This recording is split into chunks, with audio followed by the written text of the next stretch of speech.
Hello, I'm Alfred Lambrant Weber, and we're here on a webinar regarding the ongoing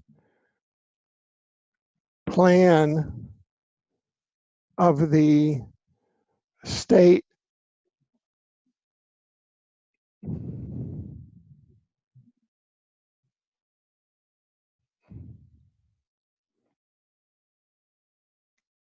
regarding the Attorney General of the Kingdom of Belgium,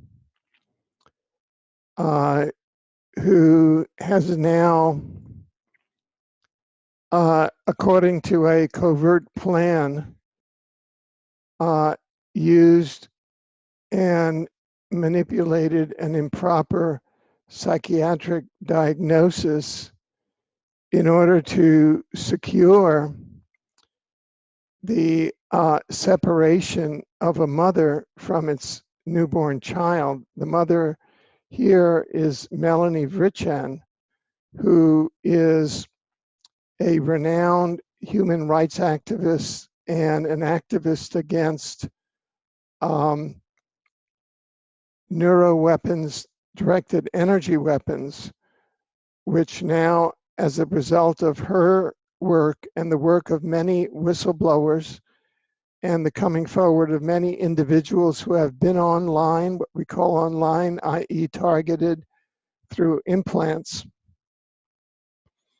have brought to light a plan to implant and chip, we call it the entire world, and to robotize the entire world using technologies that are manufactured by US defense industries such as Motorola. That's the particular chip that Melanie has, and under plans that are financed and organized by the US National Security Agency, which by one major CIA whistleblower in the last several weeks has been identified as what's called the shadow government that supervises the operations of the deep state, which is the bureaucracy of the shadow government.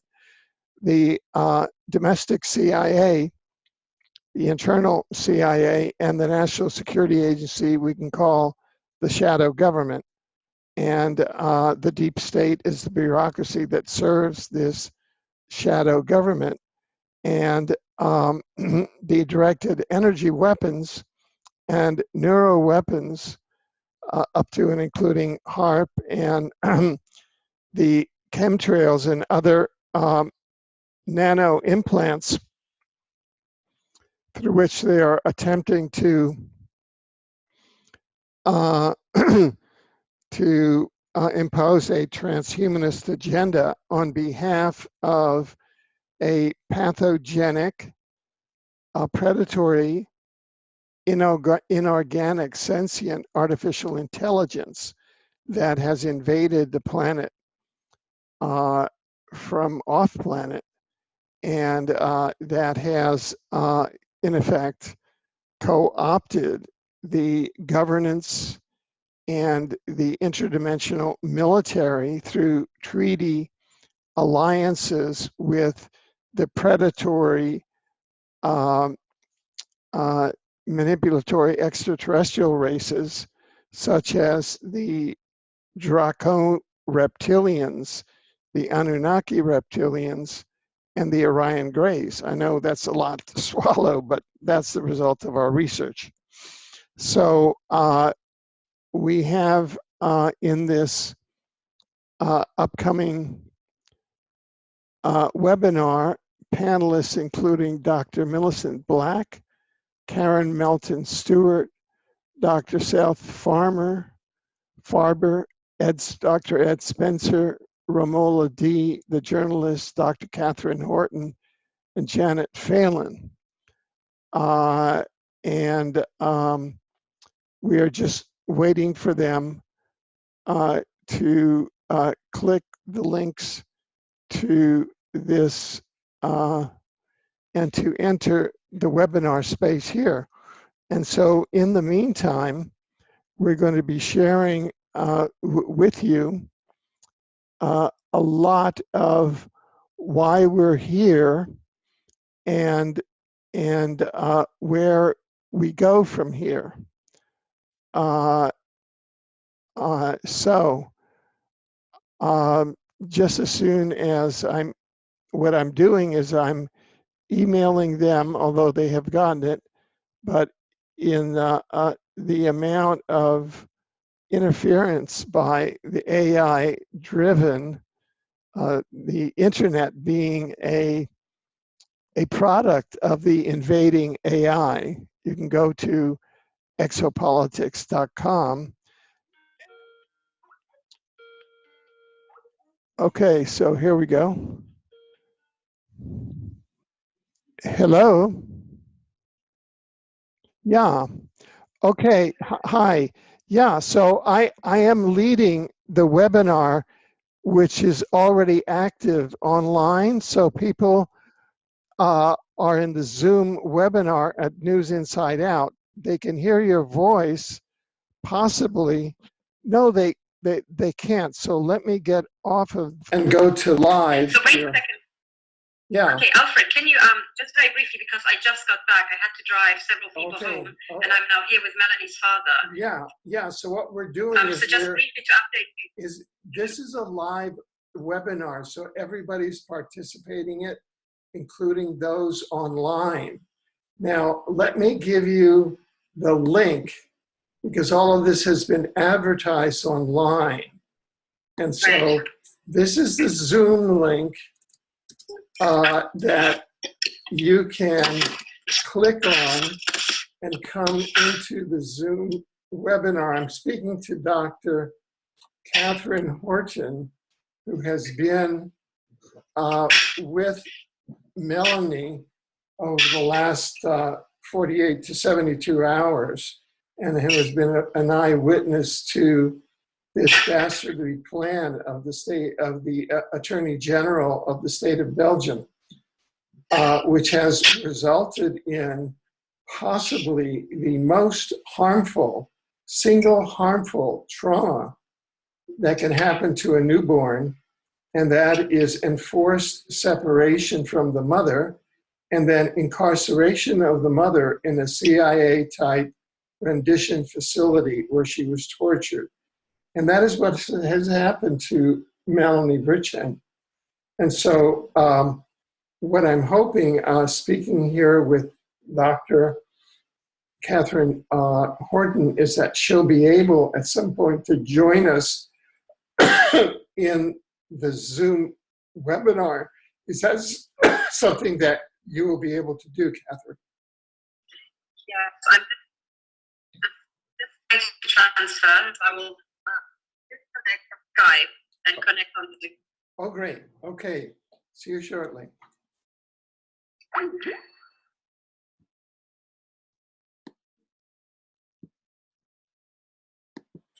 Good. So Dr. Catherine Horton will be joining us shortly.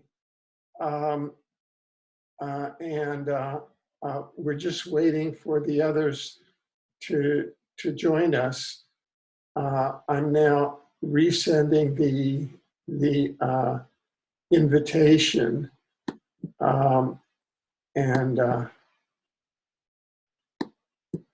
that is happening now. So, this is how we deal inside an artifact that the invading pathogenic artificial intelligence created in order to terraform the planet into an AI planet, including us humans that are incarnating divine-oriented souls, not AI-oriented souls, although the AI is struggling, trying to take the weaker souls and convert them to AI-oriented souls. That's basically what's going on in the spiritual battle here on Earth.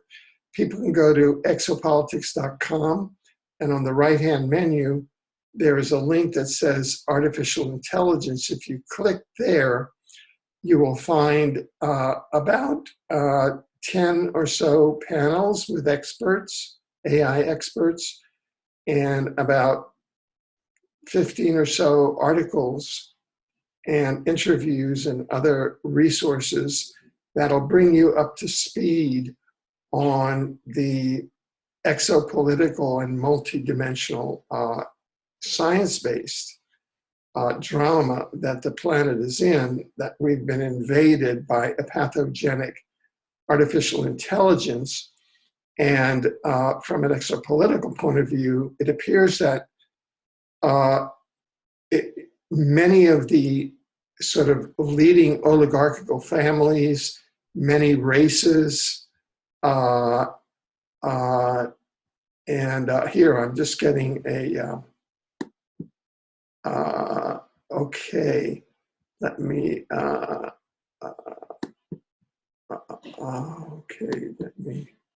okay, I have to authorize.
Okay, so hopefully, can you hear me, Catherine?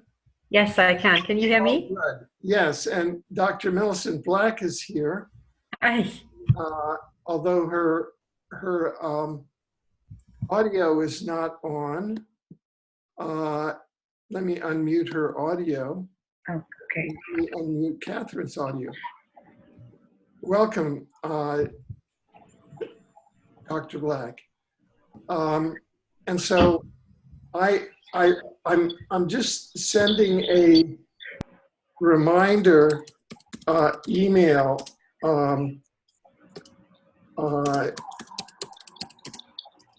to our other panelists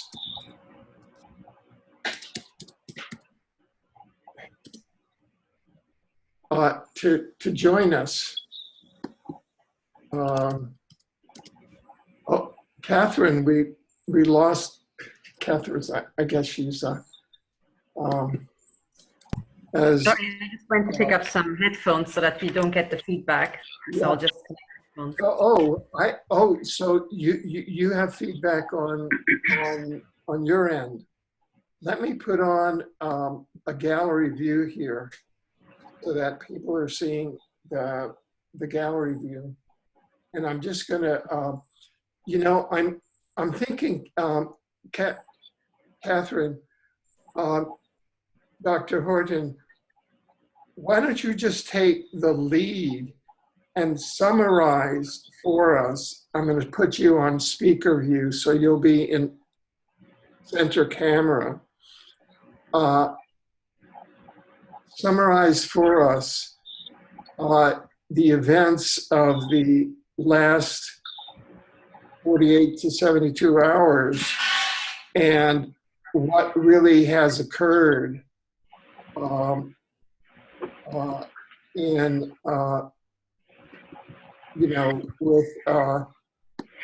regard to, you can unmute your audio, Catherine. What has really occurred with mother and newborn child, and in fact, you were there how this whole thing occurred, that everybody anticipated it was going to be a normal birth. And then the most traumatic outcome possible is when you separate, and how the child was kidnapped, the mother was taken to a CIA rendition type facility and tortured psychologically. And so why don't you please bring everybody up to date in detail? Thank you. Yes, thank you, Alfred, and also thank you so much for giving us this platform. And it's so ironic that you just spoke to Melanie and me just a couple of days before, and everything seemed fine, and now we're here, and this total and an unnecessary disaster struck. So it took some time for us to even figure out what had happened, because the people at the hospital have refused to give us any sort of information. So the gentleman behind me is Melanie's father. So we're now here in in Melanie's flat, and I have to say we are all extremely exhausted because we have been working flat out ever since this happened.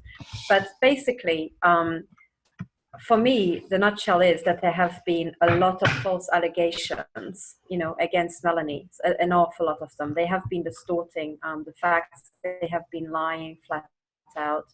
And everything I've seen at this hospital, Erasmus Hospital in Brussels, is truly shocking. I think they have a total disregard for the actual medical well-being of mother and child. Absolutely, completely. So in a sequence of events, what happened is that I attended the birth of Amethyst Vritschan, so Melanie's daughter, who was delivered by cesarean section, and she was born at 4:30 p.m. on last Wednesday. And the entire birth went fine, and everything was really joyful. And then after the birth, so Melanie had tasked me to be her witness and keep an eye on her baby and keep an eye on her all throughout this entire process, which I did. And I have to say that when I was there, I was, asked questions because I was the accompanying person for Melanie, and people wanted to know, who I am, what's my relationship to Melanie. I speak some French, but my French isn't that great. So they asked immediately, do I live in Brussels? And how come I don't even live in Belgium? And who the hell am I? So I was, bit by bit led on to say, well, Melanie and I, we work together, we're colleagues. So the question came, what does she do? And I said, she's running a human rights organization. And what do I do? And I said, well, I'm running a team who's investigating, miscellaneous things. So the questions kept coming, but it was all a very, very friendly chat between the midwife and me, and so I didn't think much of it. And then this entire birth happened, and after the birth, Melanie was absolutely exhausted, and she was, after the cesarean section, she was in a recovery room. So I was keeping an eye on everything, especially the baby. And then the baby was taken for vitamin K injection. So I followed the baby, and I went with the midwife. And then there we got chatting again. And this midwife was very interested, and she wanted to know everything about Melanie's human rights organization and what I do.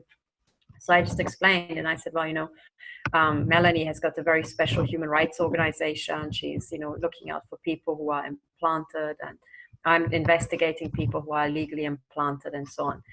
And the nurse was very interested, and we were just talking in general about this. And then she said, oh, so, what's the connection to Melanie? And I just said, well, the truth is that she had a piece taken out of her throat that I took to Switzerland to analyze at the specialist lab, and it turned out to be a synthetic material. So it turned out to be one of these implants. So I know her very well, and I've seen with my own eyes that she had an implant in her throat, and that was medically relevant because all throughout this time Melanie had one piece of this technology taken out of her throat, but the doctor at the time, I don't know if he refused or he didn't want to or he didn't take out the second half that can still be used to strangulate her. So imagine during the cesarean section, me knowing that this is the case, I was very worried about her breathing, especially because Melanie had told me that she has difficulty breathing lying on her back. And throughout the entire operation, she was conscious, but she was lying on her back. So I kept looking at her and, trying to make sure that she's really happy and fine. So I said to the midwife, no, should anything odd happen with Melanie, that if you feel that she can't breathe, you have to know that the second piece is still in her throat, so please keep that in mind and, take care of her, because if I'm with the baby, there are moments when I'm not there. So I was really, really worried that something will happen to Melanie, especially because I had, this kind of creeping feeling that, that something might be set off. I mean, as you know, these implants are there to torture people. So it goes without saying that they might torture them in one of the most helpless situations that they're in. So anyway, this is what I said. And I just said, it's a fact. We took out the piece and that's it. So after this, the midwife was very, very interested. And she said, oh, so is it just Melanie, or are there many victims like her? And I said, frankly, there are hundreds of thousands. In fact, people say that there are millions around the world, who got illegally implanted by now. And I said, I'm working with lots of victims and I'm contacted every day by several. So, and she said, oh, so where do they put the implants? And I just explained. And I said, well, the most common points where we find implants are on the head, in the ears, then, everywhere around the head, sometimes in the eyes, in the limbs, in the joints, on, various places. And I explained this is called a body area network. And she said, oh, so what do these implants do? And I said, well, they can be used to cause pain. They can be used to create all sorts of effects that we found out. And I said, well, the things that are in the ears can be used almost like a walkie-talkie. And I said, it's like a little implant that you can put in. An antenna seems to be implanted into people that receives.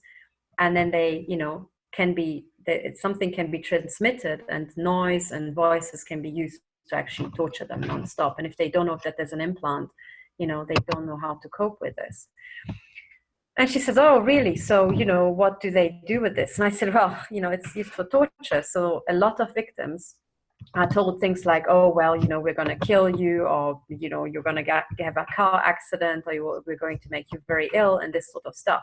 So I was talking in general about my own work, which is all a fact. Everything I said is a fact and it's true.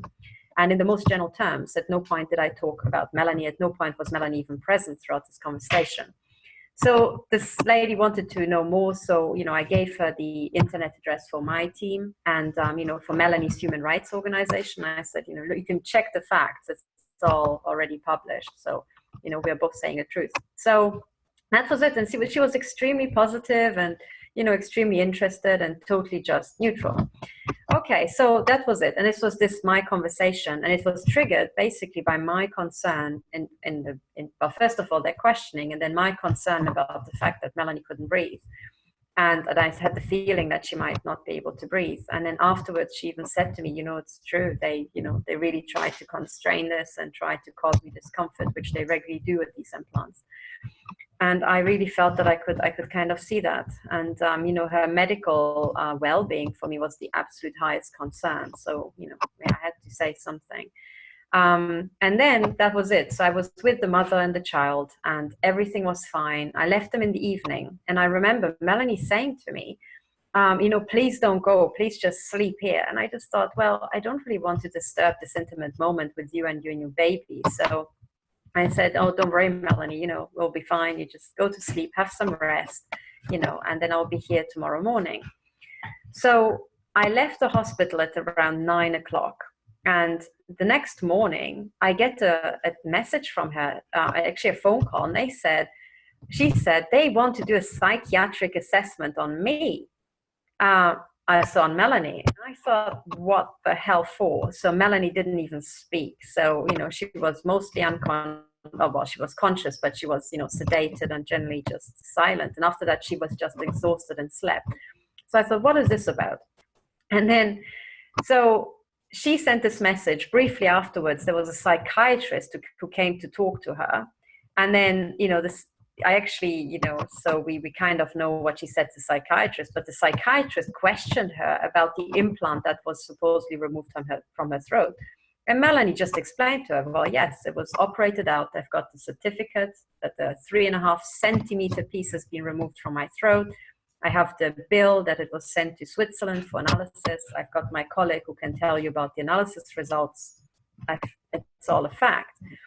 And then the psychiatrist went and called 3 so-called pedo psychiatrists who just sat there and then talked to Melanie. And I should say that each of these conversations lasted, I think, 15. One was 14 minutes, one was 15 to 20 minutes. Very short. And then after this, these, psychiatrists decided that Melanie is totally delusional. Totally delusional because she said the truth, that a piece has been removed from her throat. And I didn't know anything about it. And the next message I got from Melanie, because we had to meet some people and we were going to the hospital. And the next message I got from her was, they are taking my baby away. And I just thought, what? Less than 24 hours after the birth, what on earth happened here? So I rushed to the hospital with another colleague of Melanie's. We went in and I went straight to reception and I said, what exactly happened? I'm the accompanying person, I'm here to support Melanie. What exactly happened that you took away the baby? And then they said, and this is before another witness. The doctor, so first of all, the nurses said, oh, we don't know. And I said, well, find me somebody who knows. So they got the chief doctor of the gynecologist unit. And she came to me and she said to our face, Melanie requested to be put into psychiatric care. And I said, that cannot possibly be true. And I said, please, can you just repeat this? And she says, yes, no, it was Melanie. She told us she wants to be in psychiatric care. And I said, oh, well, then why don't we just walk down the corridor 10 meters and we ask Melanie herself, shall we? So this doctor was extremely reluctant, but I said, come on. I mean, you made these allegations. Let's just check. So we went down to Melanie and I said, Melanie, did you just tell them you want to be put into psychiatric care? And she says, no, I didn't do anything like that. I had these 2 conversations and they told me that if either I go voluntarily or I will be coerced by an order by the Attorney General. And then she said, well, I don't want to be coerced. So let's just, find out what's happening. So that's what she said. But she was actually, coerced. The point was, you're either going with us yourself, gun to your head, or we'll make you. I mean, that is not somebody voluntarily saying, oh, I want to be, put into psychiatric care. So I just looked back at the doctor and I said, so this seems to be a lie, right? And she says, oh, let me just get some other people. It was another shift. It had nothing to do with me. And suddenly this woman who seemed to be so well informed had suddenly no recollection who said what and when and who was in charge. So she went away and came back with an entire group, and it included her, another gynecologist, a very young person. And I should say that Melanie is at a university hospital. So the average age of everybody we dealt with seemed to be something like 23. It is, quite something to get used to, because you have these extremely young people, and I've taught at the university. So these are the sort of people who I would have taught, right? And would be my PhD students, but they just display an arrogance that I have never, ever in my professional career in academia ever experienced. So these people are very young, very inexperienced, but very sure of themselves. So they got a panel. So they got the, senior gynecologist and more junior one. And they got a psychiatrist who was 23-year-old, really a young chap. And sorry, I'm just getting.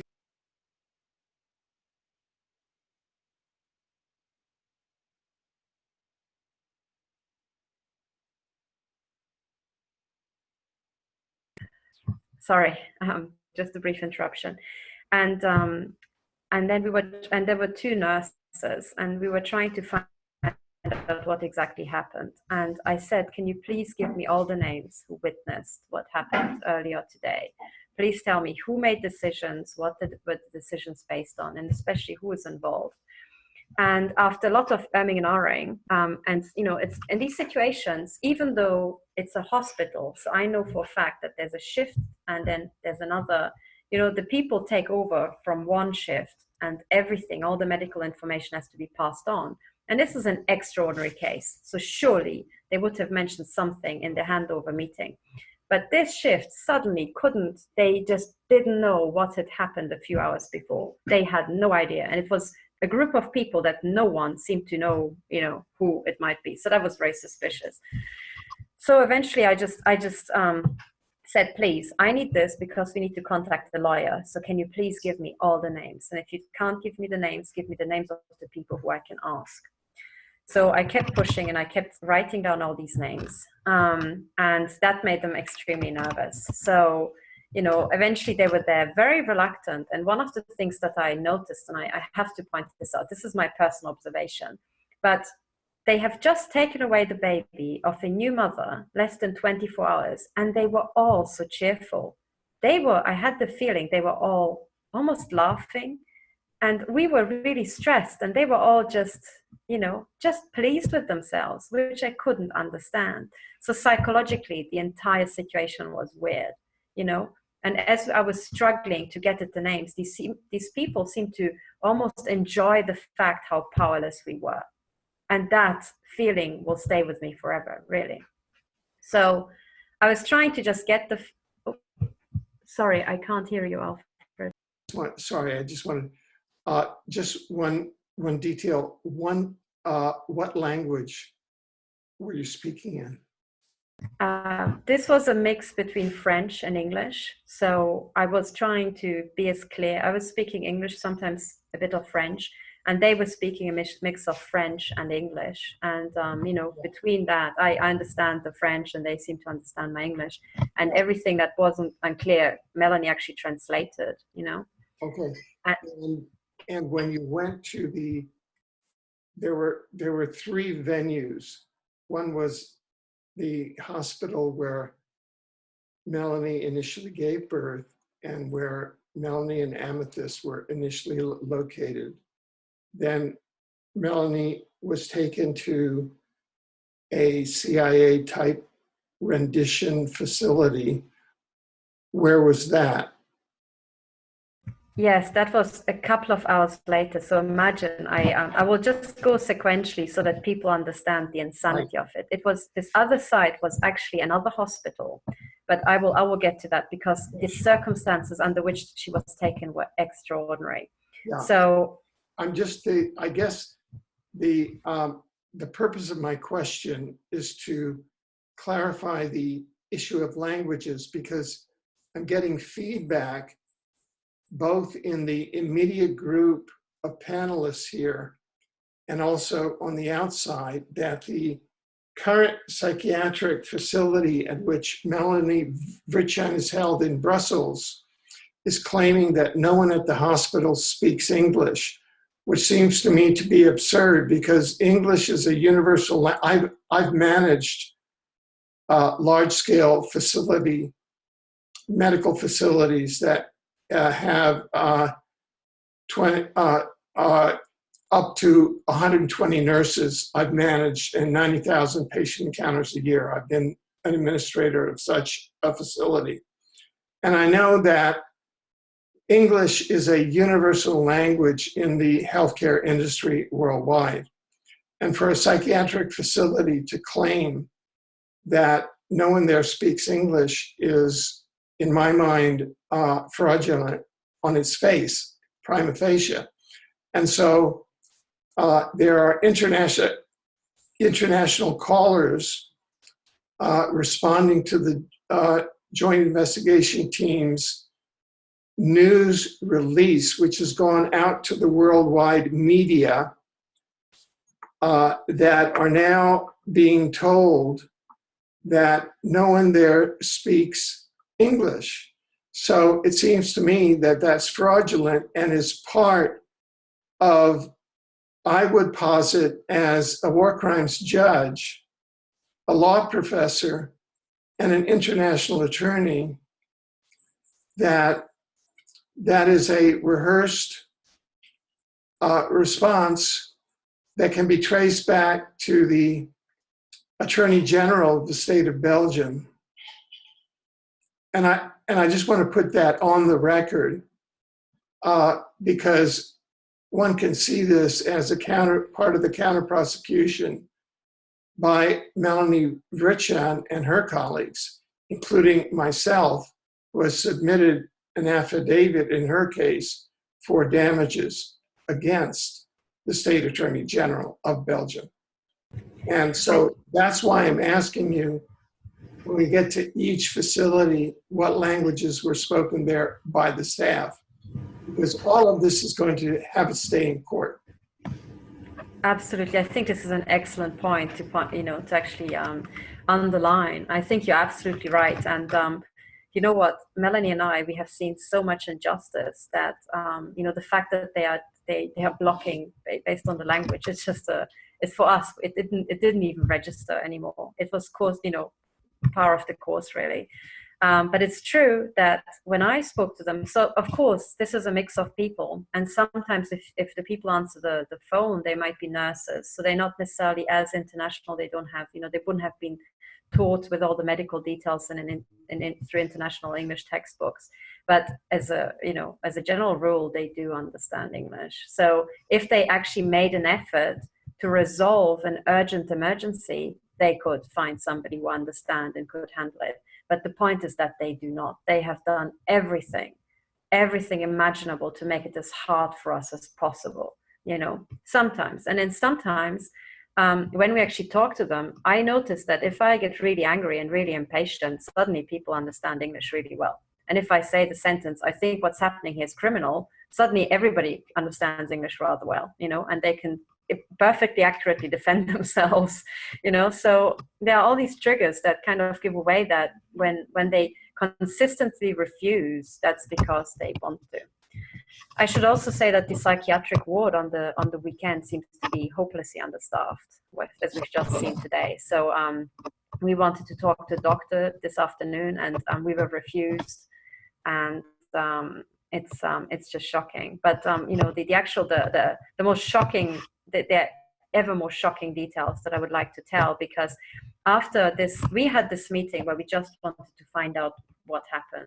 And as this panel assembled in Melanie's hospital room, it became very clear that nobody present had any idea whatsoever, apart from one nurse who said, actually, I was there when they took her baby away.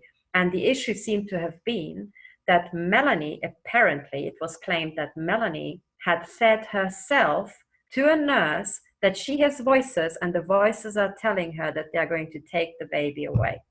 And I found this so incredible. I looked at the nurse and I said, okay, you overheard some other professionals saying that as among themselves, as this is the reason why. And I said to Melanie, have you ever said such a thing? And she just said no. With the nurse last night, I was talking about details like breastfeeding and what do you talk about, after you've just given birth. I have never said that I hear voices. I have never said any such thing ever. And I knew that to be true because I know for a fact that Melanie wouldn't have, she wouldn't have said that. And I wouldn't have said that, I wouldn't have said, oh, Melanie hears voices, and they would say that they're taking her child away. So I just looked at this nurse and I said, please, can you find out who the nurse was who claimed that Melanie said such a thing? But what's interesting is that when the psychiatrists interviewed her, and as I keep repeating, there were 4 psychiatrists, 1 psychiatrist and 3 pedopsychiatrists. So 4 people saw her, and not one person bothered to stop and clarify and say, Melanie, have you ever said such a thing? No one did. Because Melanie, up to that point, had no idea that this was why, they had thought to take away her baby. She thought they decided to take away the baby because I mentioned implants. Now that would be bizarre. I've heard of people being sectioned because they mentioned implants, but I've never heard of a case where someone is sectioned because somebody next to them, said something about implants. So it was bizarre. So at that point, I said, please, everybody, find me the person, who can actually, tell us what has happened here. And I said, you have taken away a new mother's newborn baby. So obviously we want to find some very good reasons why you did that. And of course, we want to find the full chain, that led up to this. We want the names and we want the reasons that triggered this. And I also said, I would like to know what exact concern points the psychiatrist had when they talked to Melanie that led to this decision. And no one could answer that. No one. So they went away And curiously enough, they didn't come back with answers. They came back, the psychiatrist, so we are on the maternity ward, and the 23-year-old, I think, roughly, ballpark, 23-year-old young male psychiatrist came back with the security guards, and they said, oh, it's now 7:30 p.m. We are removing another person was accompanying me, a colleague of Melanie's, because the visitation times are over. He has to go. And I said, hang on, this is a very grave situation here.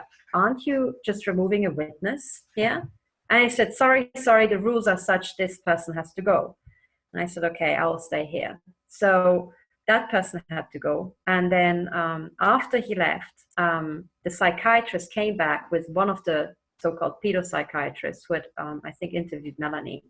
And she came back and I said, okay, so you were present today. So what exact concern points did you have that led to the baby being taken away? And she was umming and ahhing, and at some point, I think the young chap started talking to her and for her, and he said, oh, I think it's because Melanie claimed this thing that there was something in her throat, like a chip, and she claimed these odd things that people had broken into her flat.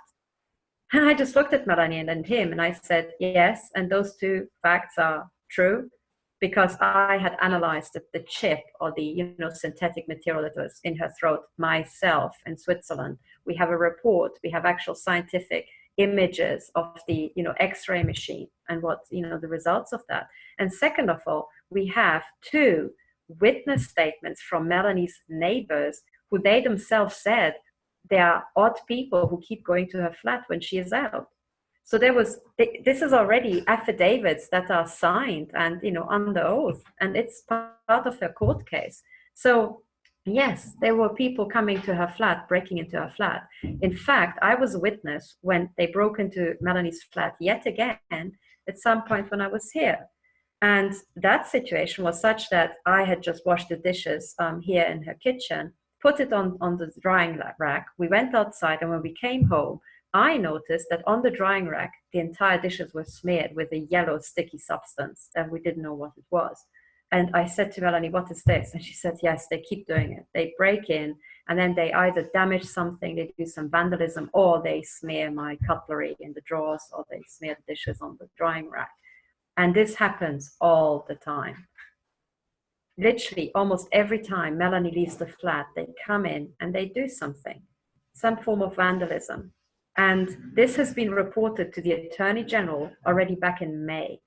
And I had submitted my evidence and much, much more about many other criminal acts against Melanie.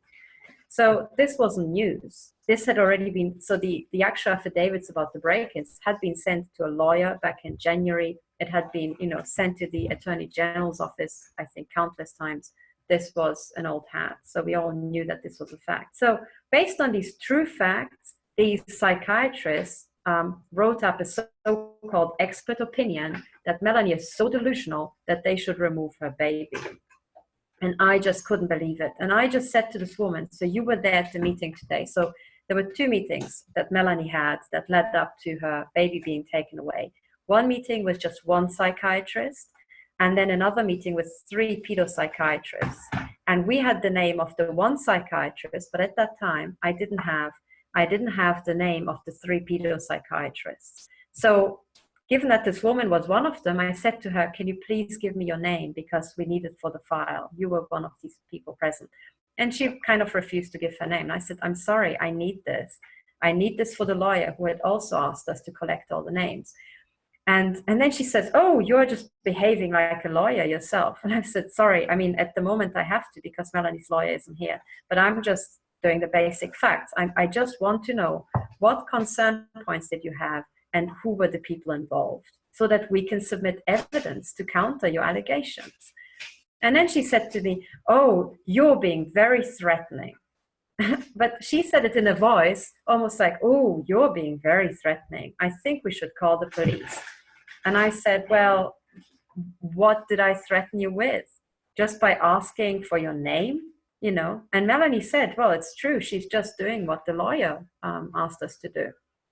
So that was it. And then she said, oh, I have to go. I have to go now. So she left.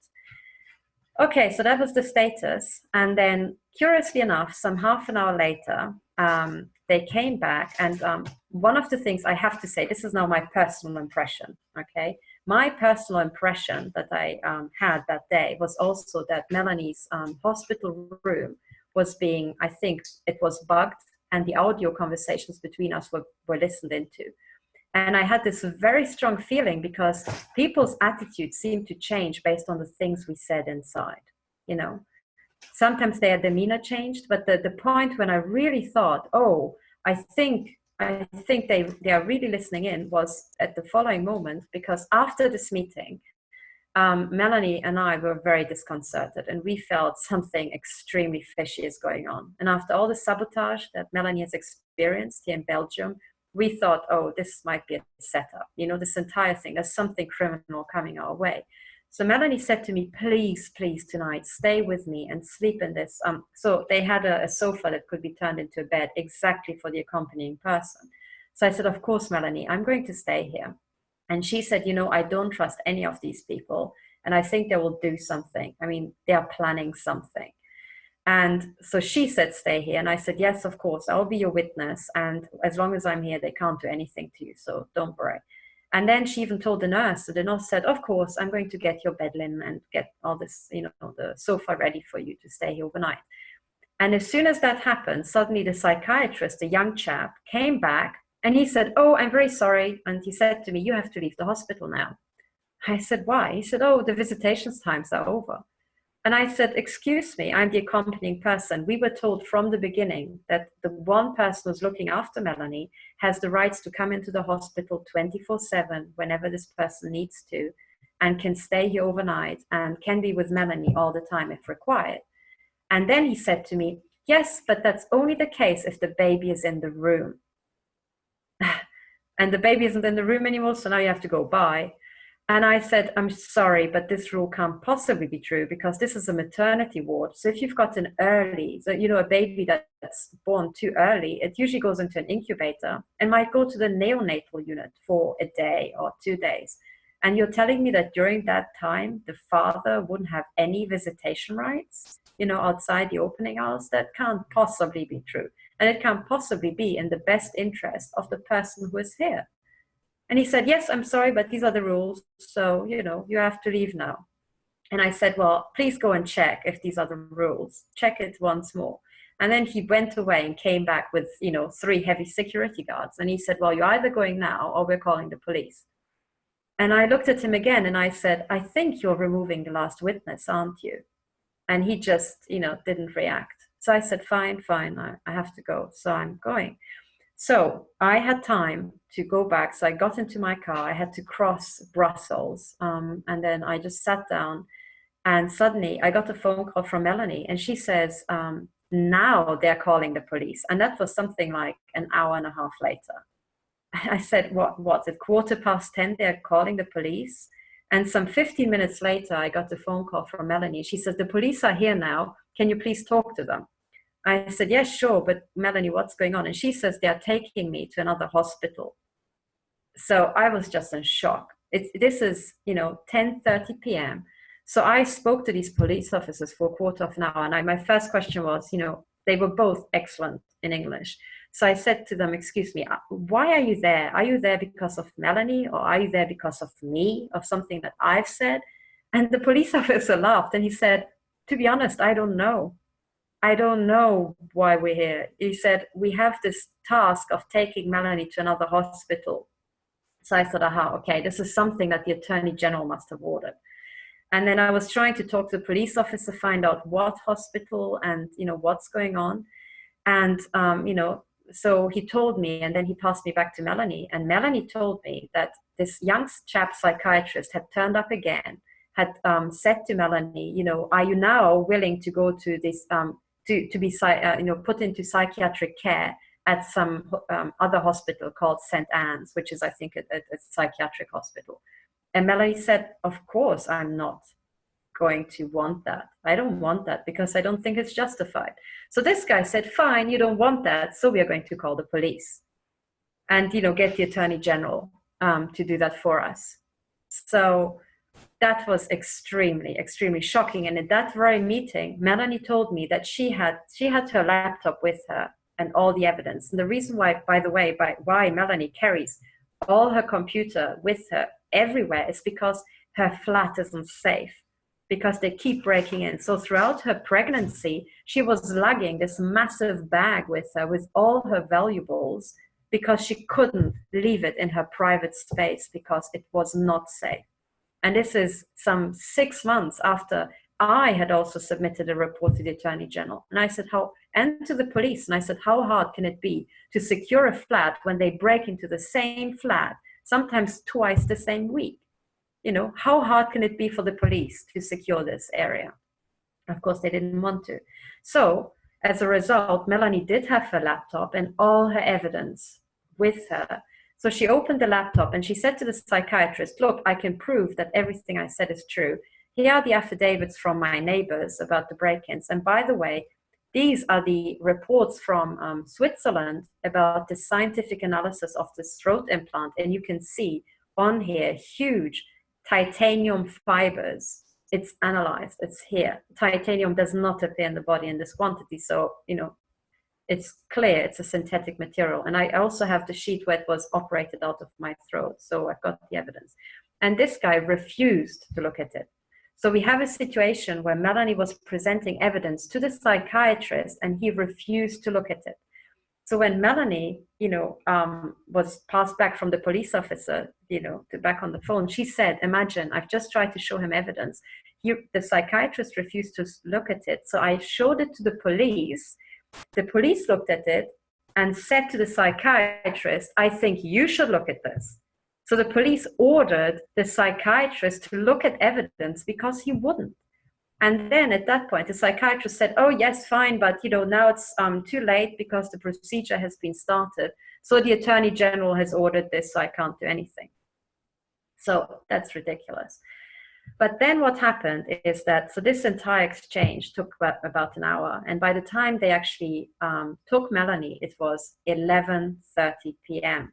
So at 11:30 p.m., the day after her cesarean operation, Melanie was put into an ambulance without her painkillers, right?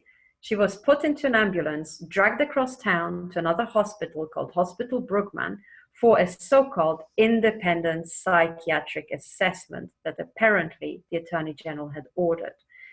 Now, she arrived at midnight, where she was led into a room, not put into a hospital bed or any such thing to rest. No, she was dragged into an interrogation room with a desk and, you know, just a table and a few chairs. And there she sat, and she was interviewed between midnight and 2 a.m.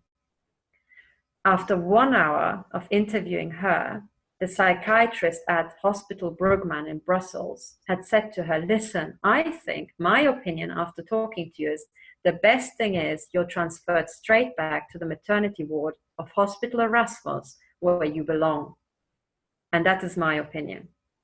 So he went away and he made a couple of phone calls. During this time, Melanie called me. So I received a phone call just after 1 a.m.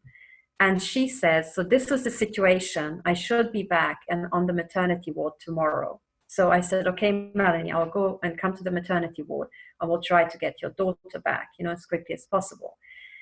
So, you know, she said, oh, by the way, the doctor's coming back. I have to hang up. And at that point, so this conversation was on Skype. So I could see her, I could see the room, and I could see that she's not in a hospital bed. And I could see just how pale and exhausted she was. So she hung up, and then suddenly I get a phone call at 2:15 a.m. So it's lucky because I was working and I was still up, but it was insane to get a phone call from a woman who just the day before had given birth, you know, at this time.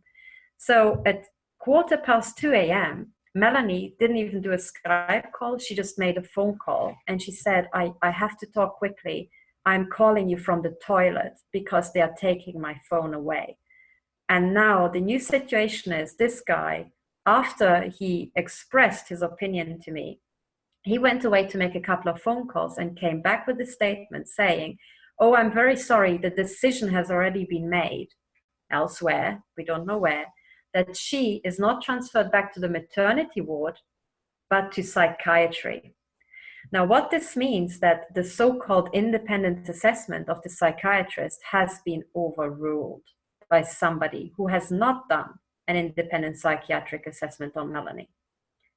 So they cannot claim in the procedure that this independent assessment has been considered. So the decision was already made by other people to just put her into psychiatry already. And all of this shenanigans was done at 1 a.m. in the morning. So I ask, who is up at 1 a.m. in the morning? You know, who was on call? Is there an attorney general who was just, kicked out of bed? So there must be some weird group of people who are up in the middle of the night and to take decisions like that. So that was strange. So I said, okay, Melanie, don't worry. Tomorrow morning, I'll get you wherever you are. I'll find you in the hospital. But the important thing is that you are now transferred back from Brookman to the maternity ward. And I understood that they will take her straight away. But then they decided, no, it's too late. So we will keep her at Hospital Brookman. And I emphasize it's called Hospital Brookman and not Prison Brookman. But you wouldn't guess, because this woman, who actually was meant to be in a hospital bed on a maternity ward, after this 2-hour CIA-style interview, between midnight and 2 a.m., was put into just a normal room. It was one where they confine, I think, psychiatric cases who have just lost it. And she was made to sleep in a room without a toilet. And it just had, she said, it had a very low bed, like a metallic frame thing. And it had these straps where they contain, where they strap down, psychiatric patients. So, I mean, just imagine this scene. This is psychological warfare, I think, because a hospital, this hospital Brookman isn't so poor that they wouldn't have had a hospital bed for Melanie like she deserved. And besides, her health insurance had actually originally paid for her to be in a single room. So they took her from her single room, calm and quiet hospital bed, dragged her across town and put her into what she called the prison cell. And she said, well, she had to get up several times to go to the bathroom, and she had to knock on the window of this, locked door, and then wait until somebody came and unlocked the door, as if she was a criminal. So this, this is how she spent the night. And the next morning, they took her back to the hospital, but in a very weird way, because I arrived at the hospital and I had to wait for the visitation time. So I went in, and they only start in the afternoon. So I arrived at 1 o'clock, and I went into the hospital, and I expected to find Melanie somewhere. But of course, her hospital room, the original one, was emptied. And I noticed that all her belongings had gone. So this means that the night before, when they packed her off to Hospital Brookman, they knew she's not going to return to the maternity ward. Because if they'd just taken her for an interview, you would leave her stuff there, and you would think, oh, she will be back in an hour or 2 hours. So we'll leave it there and it's ready for when she comes back. But they already knew she's not going to return. And that was another bit of circumstantial evidence where I thought, okay, there's something really well planned here going on. So I went to the front desk and I said, where's Melanie Vritschan and where's her baby? And they said the baby's in neonatal care and Melanie is at Hospital Brookman. And to me, I mean, I knew because she had managed to call me before they took her phone away. But these people were not willing to tell me where she was at first. They just said, oh, sorry, we can't tell you. This is private information. I said, I don't think so. I mean, I'm the accompanying person. I need to know where the hell she is because I expected to find her here. And then after a lot of being extremely obnoxious and forceful, they eventually said, oh, she's at Hospital Brookman, but not explaining why or when she went or when she will return.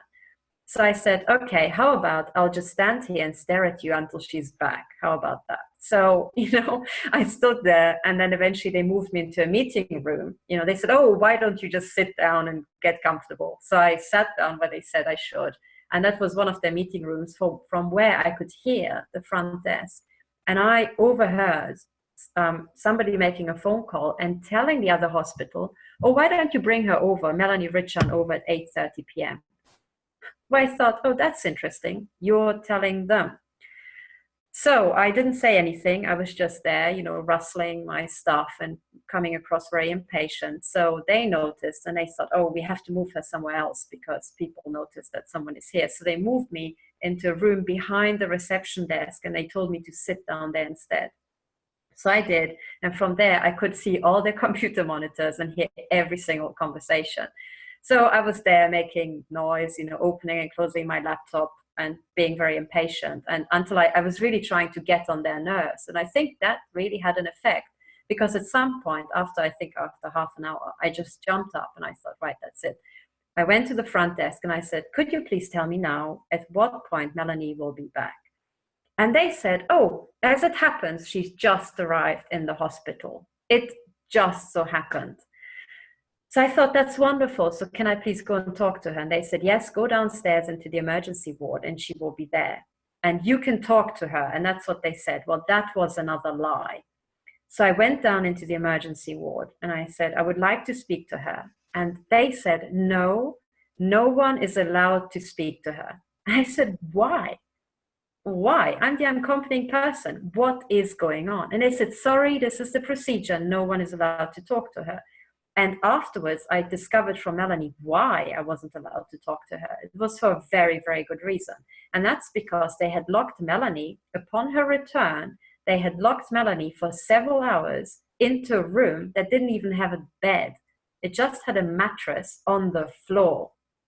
She said it happened to have a toilet, but it was filthy, and otherwise it had a mattress on the floor. And that's where she was kept for several hours. So she is in this room and again locked up like a prisoner, so not kept in a, you know, all the other patients, and they were in emergency, there were drunk people out of control and all the stuff that they, you know, all these sort of cases that they brought in. Nobody was constrained or locked up or confined, but Melanie was. She was actually locked away. So it's ridiculous. It's absolutely ridiculous. And I was trying to get through. They had taken away her mobile phone. And then eventually I asked a doctor who was actually a psychiatrist. And I said, please, when will Melanie get her phone back? Because I need to talk to her urgently. And these are, by the way, the visitation times. So why can't I see her? And they said, oh, sorry, we are just trying to find a bed for her. So she will have her phone back in about half an hour. That was a lie. They didn't actually want to give her phone back. So they had cut off, you know, all communication methods. And then, by the way, another thing we noticed actually on the day when I came, the very first day when I came to question why they'd taken the baby away, what they'd also done is they had disabled Melanie's Wi-Fi access. So every patient who comes in is given access to the Wi-Fi, and everybody gets a code as a username and a password. And that code had magically stopped working as soon as we was trying to do, you know, as soon as we asked any questions. And I'm convinced it's to truncate people's ability to communicate with lawyers or, you know, find out information about their rights and all this sort of stuff, because it was just too much coincidence, you know. That is my allegation. That's my personal, you know, gut feeling after what I've observed. But I just thought it was very odd because Melanie noticed. She said, oh, the internet seemed to work fine. Now I'm blocked from all access. So that was it. And then Melanie was put into psychiatry. And meanwhile, I had called her lawyer here in Belgium, a lawyer who had helped her in the past. And this lawyer said, whatever they do, Melanie has two rights. She has the right to see her baby every day. So this is a right. She has the right to see her baby every day. And number two, Melanie is never allowed to be removed from the building where her baby is. She might be in a different room. She might be on a different station, but she's not allowed to be just taken away to be somewhere else. And that's exactly what they had done the night before. So Melanie was actually removed to a totally different building. And, you know, they kept changing the times. So at first they told her that she's going to be back straight away. Then it was going to be the next morning. Then it was actually the afternoon. So, you know, Melanie was almost 24 hours away somewhere else without any information whatsoever. So we arrived at the psychiatric ward. And by that time I picked up Melanie's father and we drove there. And, you know, Melanie's father wanted to see the baby. So we went in there, we were trying to find out why Melanie was confined in psychiatry. And I kept saying to people, excuse me, if you've got the problem with the break-ins, and I printed off the written testimonies of these people to hand into the hospital. And I said, I've got all the evidence, you know, the throat implant that was taken out of her throat. Here's the doctor's certificate who had operated on her. And I am the person, I'm the scientist who had analyzed the throat implant. I was there during the measurements. So here I am, and I can confirm to you it's a synthetic implant. You know, it's not a biological matter. So what more evidence do you need? And they just refused to listen to us. They just said, oh, now the Attorney General had made an order to confine Melanie here, and we can't do anything. And now we have to wait until a judge makes a decision. And that will be at some point. We don't know when. So that was utterly bizarre. And then we said, okay, fine, we'll wait for the judge. But also, you know, I said, what about breastfeeding? Melanie wants to breastfeed her baby. So, you know, that's her right, I thought. You know, why is she not allowed? And they said, oh, it is because, and also I said, doesn't she have a right to see her baby? And they said, yeah, but Melanie, because she's now confined here on the orders of the Attorney General, is not allowed to leave the psychiatric ward. Okay. And I said, why don't you bring the baby here? And they said, oh, that's because we don't know how the other patients will react to the presence of a, you know, of a baby. And I said, but just give her a single room and just put her there with the baby. Keep her under observation if you want to, but surely, I mean, they said, oh, sorry, it just can't be done. So they just couldn't be bothered. And as we walked through the psychiatric ward, there were empty rooms left, right, and center. So she could have been put into a room by herself. But they just didn't want to. It was just shocking. And then we said, okay, fine, but we would like to see the baby. I, as the accompanying person, especially Melanie's father, who had traveled from Germany specifically to see the baby. And then we were told that no one was allowed to see the baby until further notice. So at that point, Melanie and I, we just looked at each other, and, you know, I just said, Melanie, you know, there's something really serious is happening here. And she nodded, and, you know, we both knew what we were thinking, because we're both thinking if Melanie is implanted, they will implant the baby. That's the first thing we thought about. And we thought, okay, why do they need 7 days? Well, that's probably for the scars to heal, you know, so that no one can notice that there may be small laser surgery scars that were found on Melanie's body and also on my body. We have laser surgery scars in almost the same places on our bodies that, you know, from operations we never consented to and cannot remember. So I also knew from Melanie, who had attended scanning sessions for these body chips, which are emitting on radio frequencies. I knew from her that every single time she was, you know, approached by a mother who wanted to be scanned and who had said, oh, I think my child is implanted, the child was always implanted. And the child was even implanted in the very same places as the mother. So this is not far-fetched at all. It seems to be a program. It seems to be a, you know, an all-out program. So we were really concerned. And I just said, I think you guys are trying to cover something up. That's the impression I have. What do you have to hide that we can't access the baby? But it was heartbreaking because Melanie's father, he was distraught. And also, you know, he really had some heart problems the first time that Melanie organized the big scanning event. By the way, we think that was also induced by electromagnetic weapons, because it looked like he's almost going to die from it. And then he miraculously recovered, such that the doctor said, we don't understand what happened, because you seem to be perfectly healthy. We've never seen something like that before. So that's the situation. And basically right now, we're in the situation where Melanie, I still don't understand what exactly the charges are. You know, what made these psychiatrists think that she's completely delusional. But now there's a court order from some tribunal for youth, I think it's called. And they have ordered that Melanie is to be confined into the psychiatric care. A judge will come next Wednesday and assess the situation. And no one is allowed to see Melanie's daughter, nobody, until further notice. and this is absolutely shocking. And by the way, the judge's order also has the statement from the psychiatrists who saw Melanie, but these are the psychiatrists at Hospital Erasmus. And they said, I even have the quote order here somewhere, but in a nutshell, they said that Melanie is completely delusional and she has no capability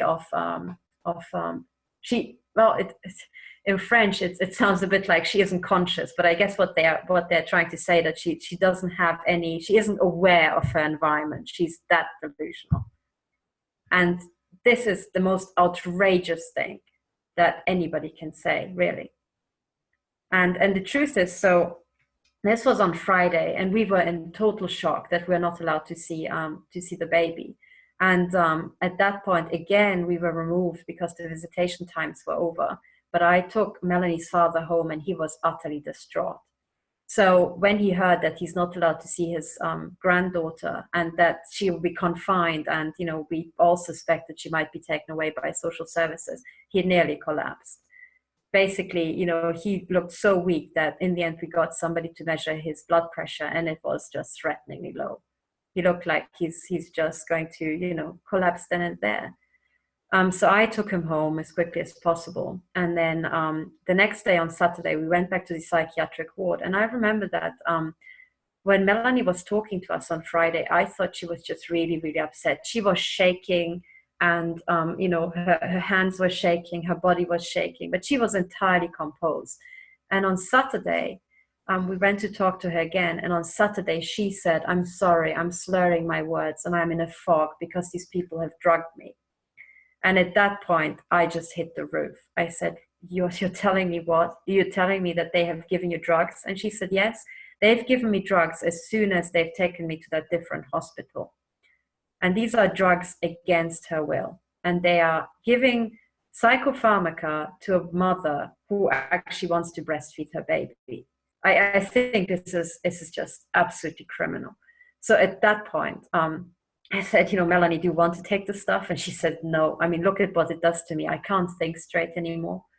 And at that point, I just jumped up. I went to reception, and I literally started screaming at them. And I just said, I think what you're doing is criminal.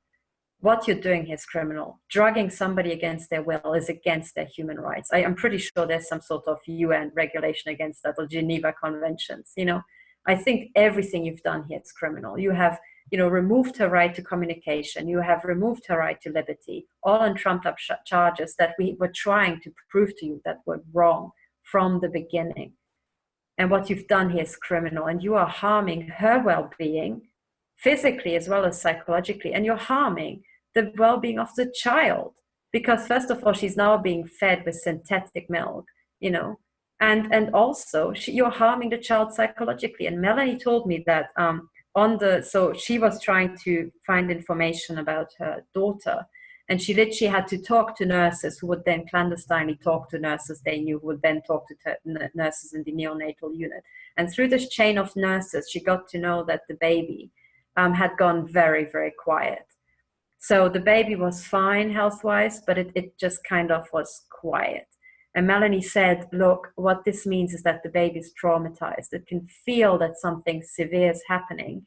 And then the baby just goes into emergency mode and doesn't want to attract any attention because it thinks it's in danger, So I am just shocked. I'm so shocked at what I witnessed here that I can't describe it, really.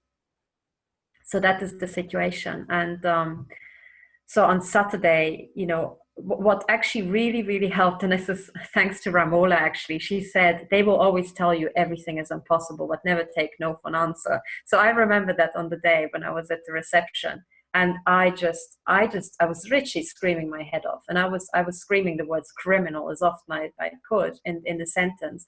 And that really changed things. So I said, I want to talk to a doctor who's got the authority to change the drugs, or, let off the drugs.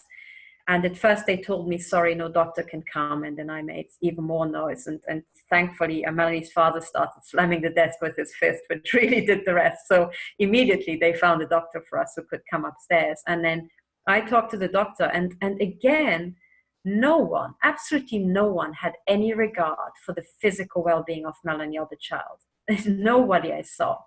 And this doctor said, okay, fine. So maybe these drugs are too strong, but listen, we can give her drugs that are just perfect for pregnant women. And I said, no, she's a healthy woman. She doesn't need anything. She never asked for anything. She doesn't need anything. But they were really trying to force her, if not this drug, then why not try that drug? Why not try some drug? And I've never experienced a doctor was trying to force medication on a person. Was that a psychiatrist? Yeah, this is the psychiatric ward. This was a psychiatrist. Okay. And the whole thing is so shocking. I'm sorry, I'm just sitting here listening in shock to the story. Yeah, it sounds like something from the Second World War, right? Sounds like, this is what they did to some prisoners of war in Nazi Germany. Right? Absolutely. I think we need to take apart this whole story with the psychiatrist beginning to end, actually, starting from the point at which you were physically removed from the hospital by 3 security guards. Yeah. I mean, that in itself, does that happen in a hospital normally? Is that even normal? I don't know.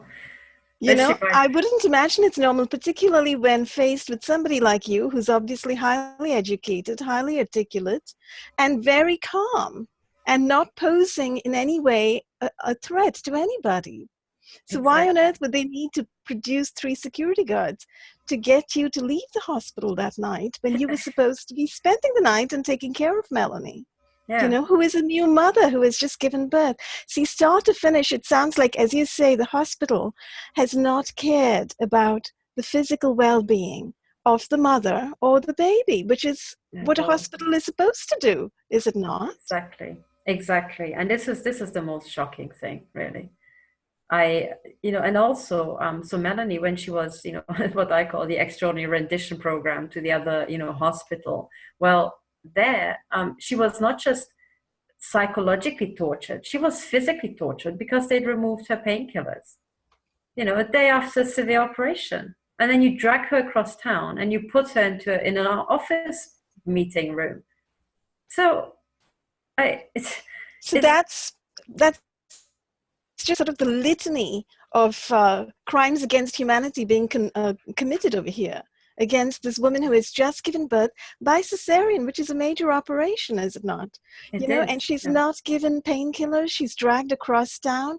And the lawyer over there, this is a Belgian lawyer or a French lawyer, who said that a mother should not be removed from the building where her baby is, right? Yeah. In a hospital situation. That's right. So that's another law that's being broken, and she was taken away, not given painkillers, taken away to a different building, interrogated in the middle of the night, complete CIA black site, Holman, echoes of Holman and rendition sites all across the world, etc. Why would anybody need to be interrogated in the middle of the night? And why, especially by a psychiatrist? If you think about it, a psychiatrist, let's just talk about psychiatry for just a minute. Isn't psychiatry supposed to care about the mental health and well-being of people? And if the psychiatrist had really cared about Melanie, they would be concerned and solicitous for her comfort, rather than dragging her across town to a different building and putting her through an interrogation in the middle of the night. This absolutely boggles the mind. So I think we have to question psychiatry, and we have to question the psychiatrists over there. What on earth did they think they were doing? You know what? I think, Ramola, this is exactly the sort of attitude we should have. We should say, okay, if you're a doctor and if you're a psychiatrist, what should be your concerns? Exactly. And, and first of all, it's not just psychiatry. I mean, as you say, psychiatry should be about the, mental well-being. And everybody can see that dragging a woman after a major operation across town, in the middle of the night, and then locking her into a room where you have, this kind of like constraints, on a bed. It's like not really conducive to your psychological, inner calm, is it? In fact, the opposite. Yeah, it's traumatizing. Exactly. And I had missed that little detail about her being in a room with a pallet with the straps down and everything. My goodness. Yeah, exactly. That's very threatening. That's almost symbolically threatening. Yeah, and you know what? If so what we have to conclude is that the psychiatrist couldn't care about her mental health, right? Now, even if you were so short on rooms, then the next day you wouldn't really, put her into a room and lock her in where there's only a mattress. So it doesn't make any sense. But then also, what about the doctors? Because just imagine you're a doctor who actually cares about her physical well-being, and some little 23-year-old male psychiatrist comes up to you and says, I think we should really take, Miss Vritschan over to another hospital to do a psychiatric assessment. Wouldn't you, as a gynecologist, as a doctor, say, I'm sorry, son, I know you're very young here, but I don't think that's medically advised after a major operation. So why don't you just go to bed and we talk again tomorrow at 9 a.m., you know? In other words, the psychiatrists, right from the beginning, they have not been acting like doctors, concerned for the well-being of a woman who has just given birth. They have been acting like traumatizing interrogators. They've been acting like Mitchell and Jessen, waterboarding those Guantanamo detainees. Exactly. They've been acting like prison guards.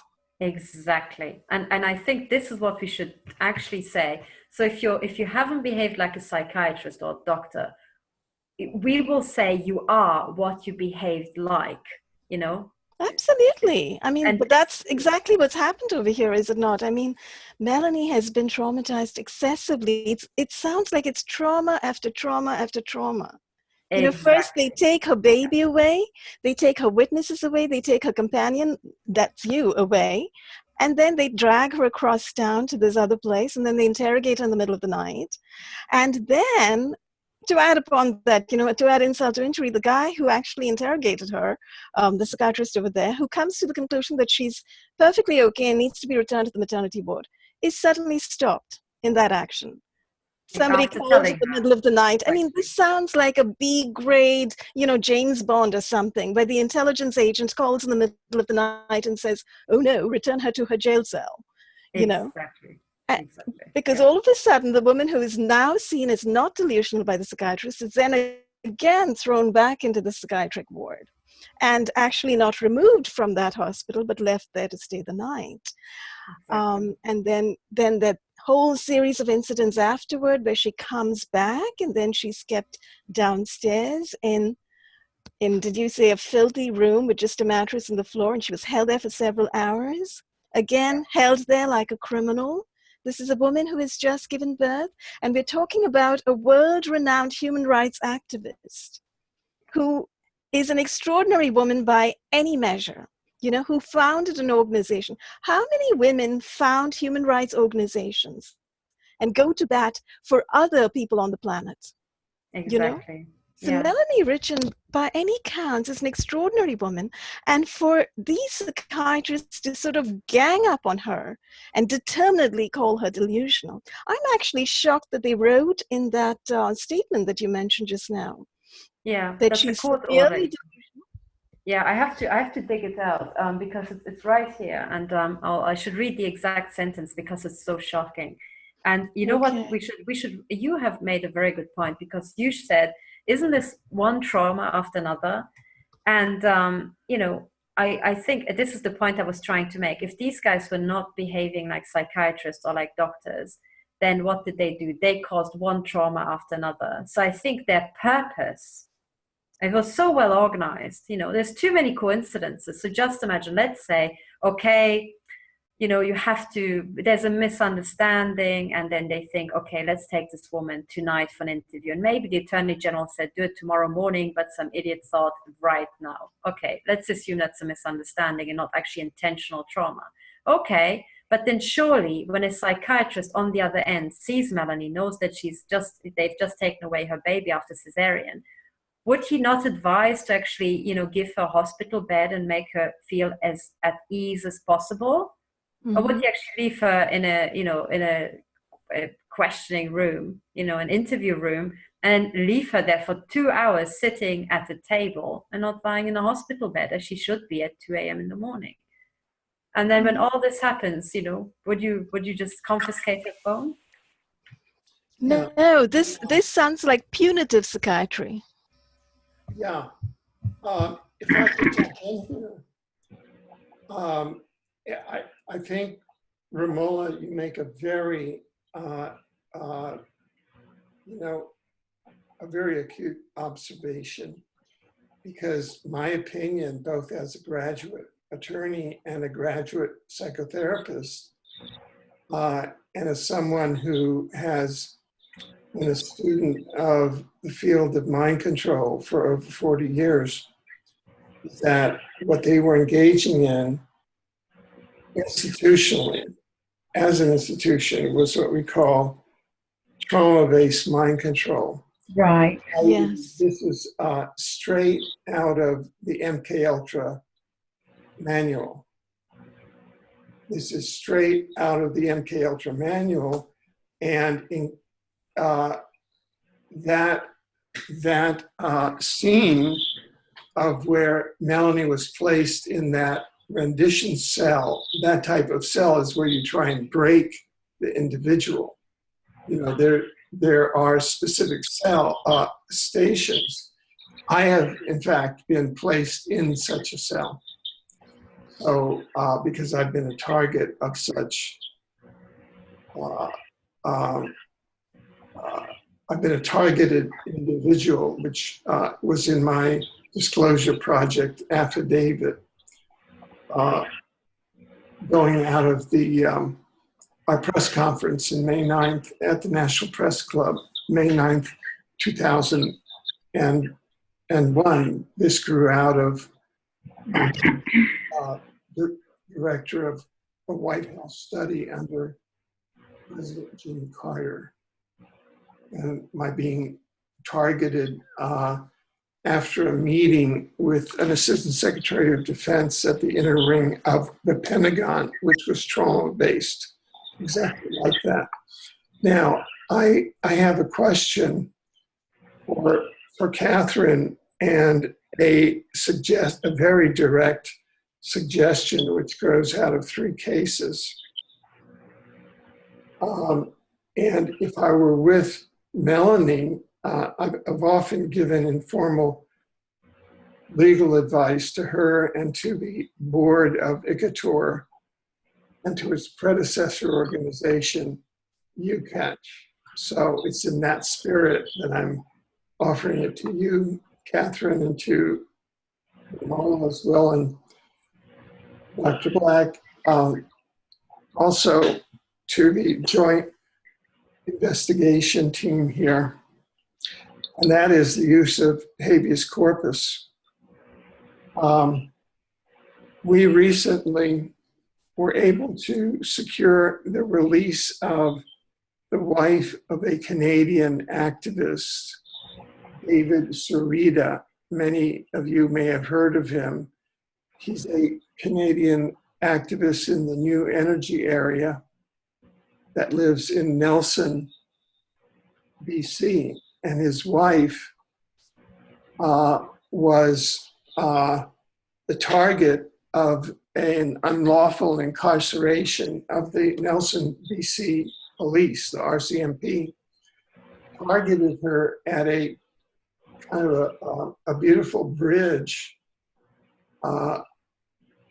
in BC, kind of a natural bridge, where she would go and she talks interdimensionally to spirits. So she would go there and talk interdimensionally to spirits. She's a singer, and she sings to the interdimensional spirits. And so the police came and arrested her at the bridge and incarcerated her in a psychiatric ward. This is a woman who has been in major motion pictures singing. David has produced motion pictures with major actors who are household names, and he is an inventor of new energy devices, and this happened just within the last several months. So what we recommended was an active legal campaign, and we connected him with the active civil liberties lawyers here in Nelson and in BC to go for the equivalent of habeas corpus. That's one of the most fundamental rights going back to the Magna Carta. You have a body, you better account for it. And this is very effective. I myself was incarcerated right after I was director of this White House program under President Jimmy Carter. Right after the Pentagon sought to shut down this particular program, I was attacked by Pentagon agents, what they call men in black, and incarcerated in a psychiatric facility where they threw me in a cell with another violent psychiatric patient. And I got a lawyer. We went to court under habeas corpus. And the judge said, "What's wrong with this man?" And he saw that there was nothing wrong with me. And so, despite all the power of the Pentagon, I walked out a free person. I did a similar thing with a fellow broadcaster in alt media about a year and a half ago, who was incarcerated. He called me from his psychiatric hospital. I put him on the air, and we went for a habeas corpus, and it didn't even get to that. He was released. And he cited to the guards there the legal precedent that I had established in Texas. And so I would recommend, although the Icator lawyer has given informal advice, I don't believe that he has gone yet to the aggressive action to go to a court on the basis of an emergency writ.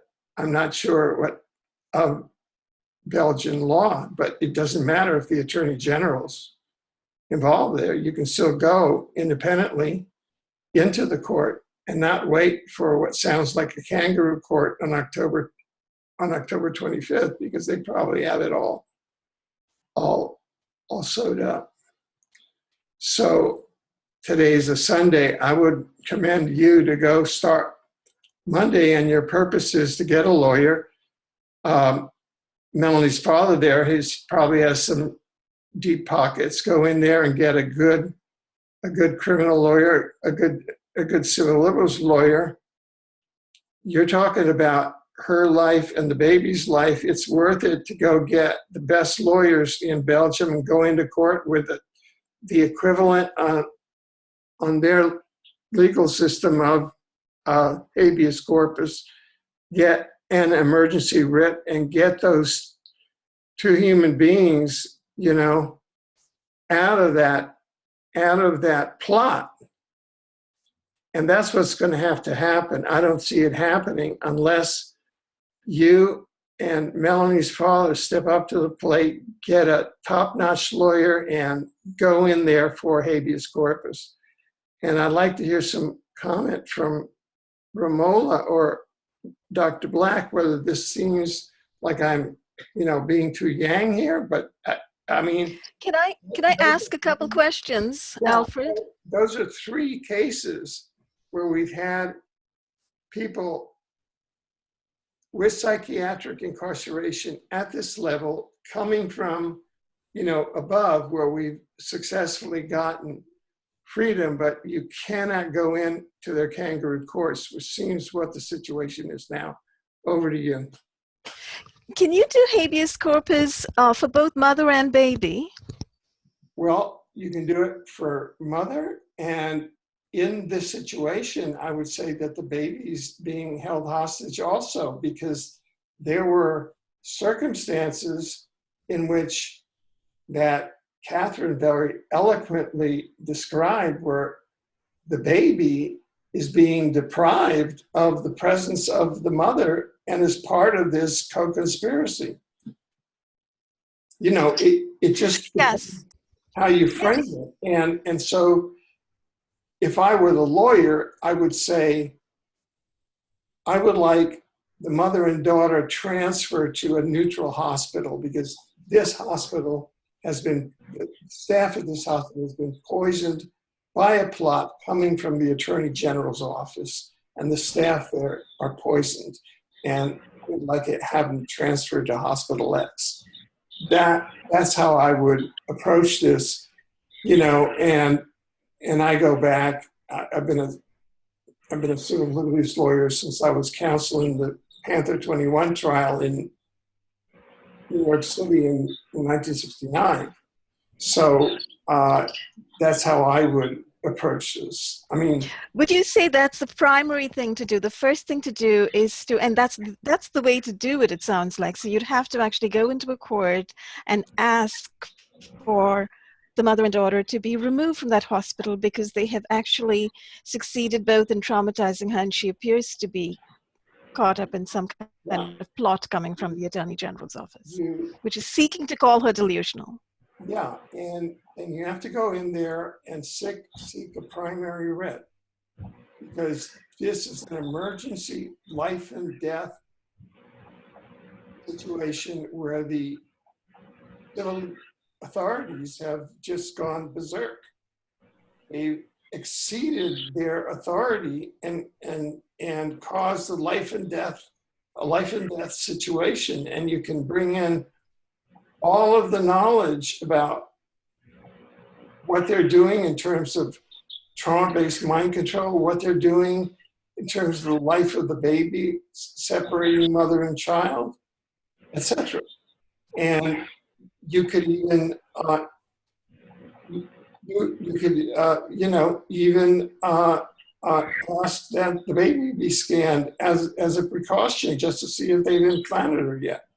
But this is serious. You need a powerful lawyer with enough political clout to stop these people. And that's my recommendation, because in these situations, that's how we've won. And I believe that between you and Molly's father, you can get that mobilized.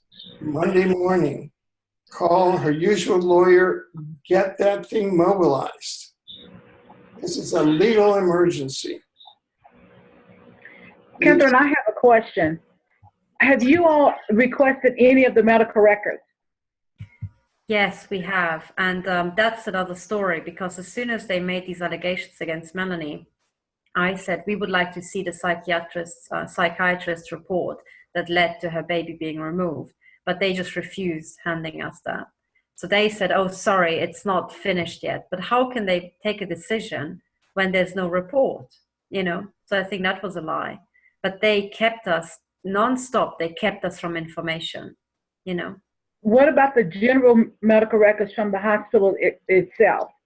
You should be able to have, at least her dad should, and I don't know international, I don't know international rules and regulations, but here in the United States, the next of kin would have access to any records that are currently available. I have left a hospital emergency room with medical records the same night. It may not have been the doctor's dictation. I could go back the next day and get that, but I would be able to walk out with something in my hand if I requested it. So her dad, being next of kin, should be able to go to the hospital and request to have access to every record that is currently available. That's a very good point, actually. Because her case is going to depend on some of that documentation. Be sure you ask for the doctor's notes and the nurse's notes and every single report that is related to her case. You should be able to, her dad should be able to walk out with that in his hands, whatever has already been dictated and is currently in her medical record. Have you all talked to a lawyer at all? Yes, so this is a brilliant point, Millicent, actually, because it had not occurred to me. So I talked to her lawyer briefly on Friday, and she gave us some information, and then she said, I am trying to get through to the hospital, but I had the impression that even her lawyer had difficulties reaching these people. And then it was the weekend, and over the weekend we couldn't get hold of the lawyer. So my task tomorrow morning is to go back to her and actually tell her to get the medical records as quickly as possible, you know. But actually, you're making a very good point. It didn't even occur to me that maybe Melanie's father would have the right to, you know. Yeah, take her dad, and even to that psychiatric hospital where the original examination was done. Take her dad. He should be able to have access to those records. There's no such thing as they're not done yet. That's a part of her case. It's a part of her defense. And you can't defend her without those records. That's what they'll be taking into court. Yeah, that's a very good point. Yes. Also, you need to ask the hospital and the psychiatric hospital for a copy of her rights. Each one of them will have a bill of rights for the patient. You need to have that in hand so that you can see it and request everything that it says that she should have as a patient, as you know, as being her rights. The other thing is the report that special reporter Juan Mendez wrote. It was specific to psychiatric hospitalization and forced medication. It was specific to that. And it does say that forced medication is torture. So see if you, I know I've sent it to you in the past. I'll see if I can find it, send it to you again. You need that. You need to be able to read it and know what it says and bring up some of those points to them as you talk. That is a very good point. You know, should at least be notified if they don't choose to get involved. That's a very good point, Millicent. I'll do that actually.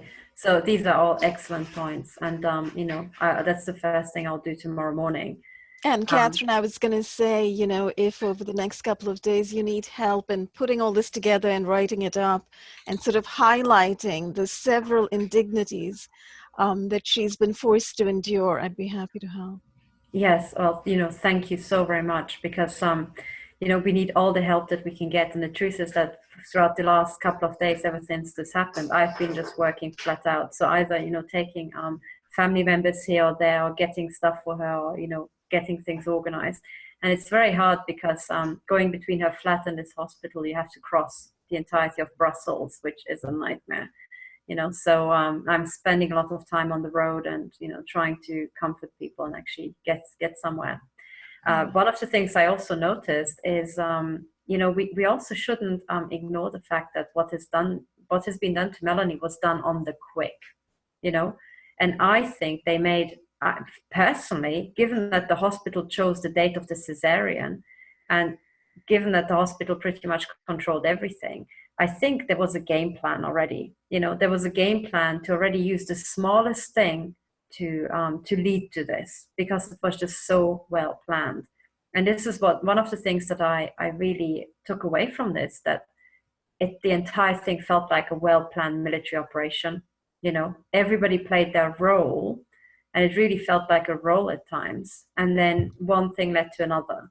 But I think this interrogation in the middle of the night was necessary so that on the Friday they could come to the conclusion that no one can see the baby, because the original plan was that the father, Melanie's father, arrives on Friday and leaves on Sunday. So as soon as they block access to the baby over the weekend, they would have already destroyed, you know, this kind of family bonding event of the grandfather seeing the grandchild. And this is, I think, what the entire game was about. It's about breaking up families. It's about breaking up the ability of people to bond with a newborn child, and especially the newborn child's ability to bond with its mother. And yes. And, you know, I think the point that you made earlier was very important and something that we should focus on because, you know, you think about the rights of the newborn, the rights of human babies. This baby has a right to be with its mother. And the point that you brought up earlier was that Melanie had said to you what she had learned from the nurses through that kind of subterranean network of, you know, communication in this hospital, which apparently is running, as you say, some kind of fourth-gen warfare on the surface. So these nurses have confided in her and told her the baby has suddenly gone quiet. Now, that's a very important point to mention, you know, because that child has been traumatized right from the beginning, just as Alfred mentioned. That kind of NK ultra trauma-based mind control has been applied to the child, to the baby, as soon as it was born, as it's come into this world, you know, dragged away from the mother's arms. I'm sure Millicent could comment on that. Well, there is also much documentation on the CIA's postpartum experiments on mothers. I think I may have experienced it myself when I had my second child. They want to see what while the hormones are still out of balance, yet beginning to go back into, the body's beginning to settle back in. They want to be able to gauge the magnitude of the depression that they can throw a mother into. So when you said they told the mother that the baby had gone silent, I think they're monitoring her for what depression, how her emotions are actually being, playing into what all is going on. So that, in fact, I looked it up just before we started to see what that is about, and they're still doing it. It's a CIA experimentation on postpartum depression. That's just, and it's probably just one more piece of whatever is happening to her. Something else, a couple of other things I want to tell you, Catherine. Her rights. She's supposed to have a patient advocate. If the Brussels hospital system is like the United States, she's supposed to have a patient advocate. That patient advocate is supposed to see to it that everything that can be done for her is being done. You could push that. Her dad could push that. Also, don't stop with the doctor. You stop with the hospital administrator. They're the ones who call the shots. They're the ones who can hear you say, we're going to sue you for what you're doing to us. So if someone tells you, no, this can't be done, your next stop is the patient advocate. If you can't get it done through the patient advocate, you should go up to the hospital administrator. That's a very good point. That's a very good point. Oh gosh, excellent. I thank you so much, Millicent, and and Ramola also, and Alfred, because the tips you're giving me are worth gold. You have so much experience, and actually, all these things we haven't even done yet. In the back of my mind, I thought, right, we need to escalate, but they always give you this impression that the buck stops with them and there's nothing you can do, and there are no people out there. No one knows. You don't have any rights. For example, I was saying, we wanted to submit some evidence and we have to get it to the judge. And I wanted it, to reach the judge before Wednesday, because I know if it just lands on his table on the day and he's got half an hour to decide the case, he's not going to read through the nitty-gritty. He's going to scan it and just, have a gut feeling, sort of educated guess of what might be in the papers. And that's not good enough given the case. So I thought, let's just get the papers to him, so that, he can certainly just have a look at it on the way if he, travels on the bus here, so he can already read through it. And we asked how to get papers to the judge, and they are sending us around in circles. At first they said, oh, go downstairs and, the people dealing with Melanie's case will be able to fax it to them. And then they said, no, go to the neonatal unit because it's about the baby. And they said, oh, by the way, why don't you fax it yourself because we can't do it for you. And then if you try to send it yourself, they will say things like, oh, yes, but, Melanie is so totally delusional. She's completely out of it. So she can't decide anything for herself. And you are not entitled to submit any evidence to her case. And this is the sort of games that people are played, The patient advocate should be able to get all of that for you. You do need the name and the contact information for the judge. All of the members of ICAT should write a letter on her behalf to the judge. They can fax it to the office and give you a copy to take with her to the court. That happened for me, and it worked. Dirk Roberts wrote a letter for me. He sent it to the judge. She had it in hand. I took a copy with me. He also sent a copy to the lawyer. So those things make a big impression on the judge, especially when it comes to this. You also need to be able to document what her mental state. Get her gynecologist to document what her mental state was leading up to the birth. Yeah. And then when you get her medical records, don't go to the desk. Don't go to the. Don't ask the doctors. Go straight to medical records. Take her dad to medical records. Tell them you're there. I mean, just be very matter of fact. We're here. We need a copy of all of the medical records for Melanie Vritschan, and this is her dad. He's going to sign for them. That's a very good idea. If there is a problem, call the patient advocate. If she's not available, go straight to the hospital administrator. That's a very good point, actually. I'll check if there's something like a patient advocate here in Belgium, but I think that's a very, very good idea. And certainly going to the administrator is a very good idea. Every hospital is supposed to have one, and that advocate is supposed to look after the rights of the patient. So you want to make sure you get a copy of the patient's rights for wherever she's been, get a copy of the patient rights, and then ask who the patient advocate would be for her.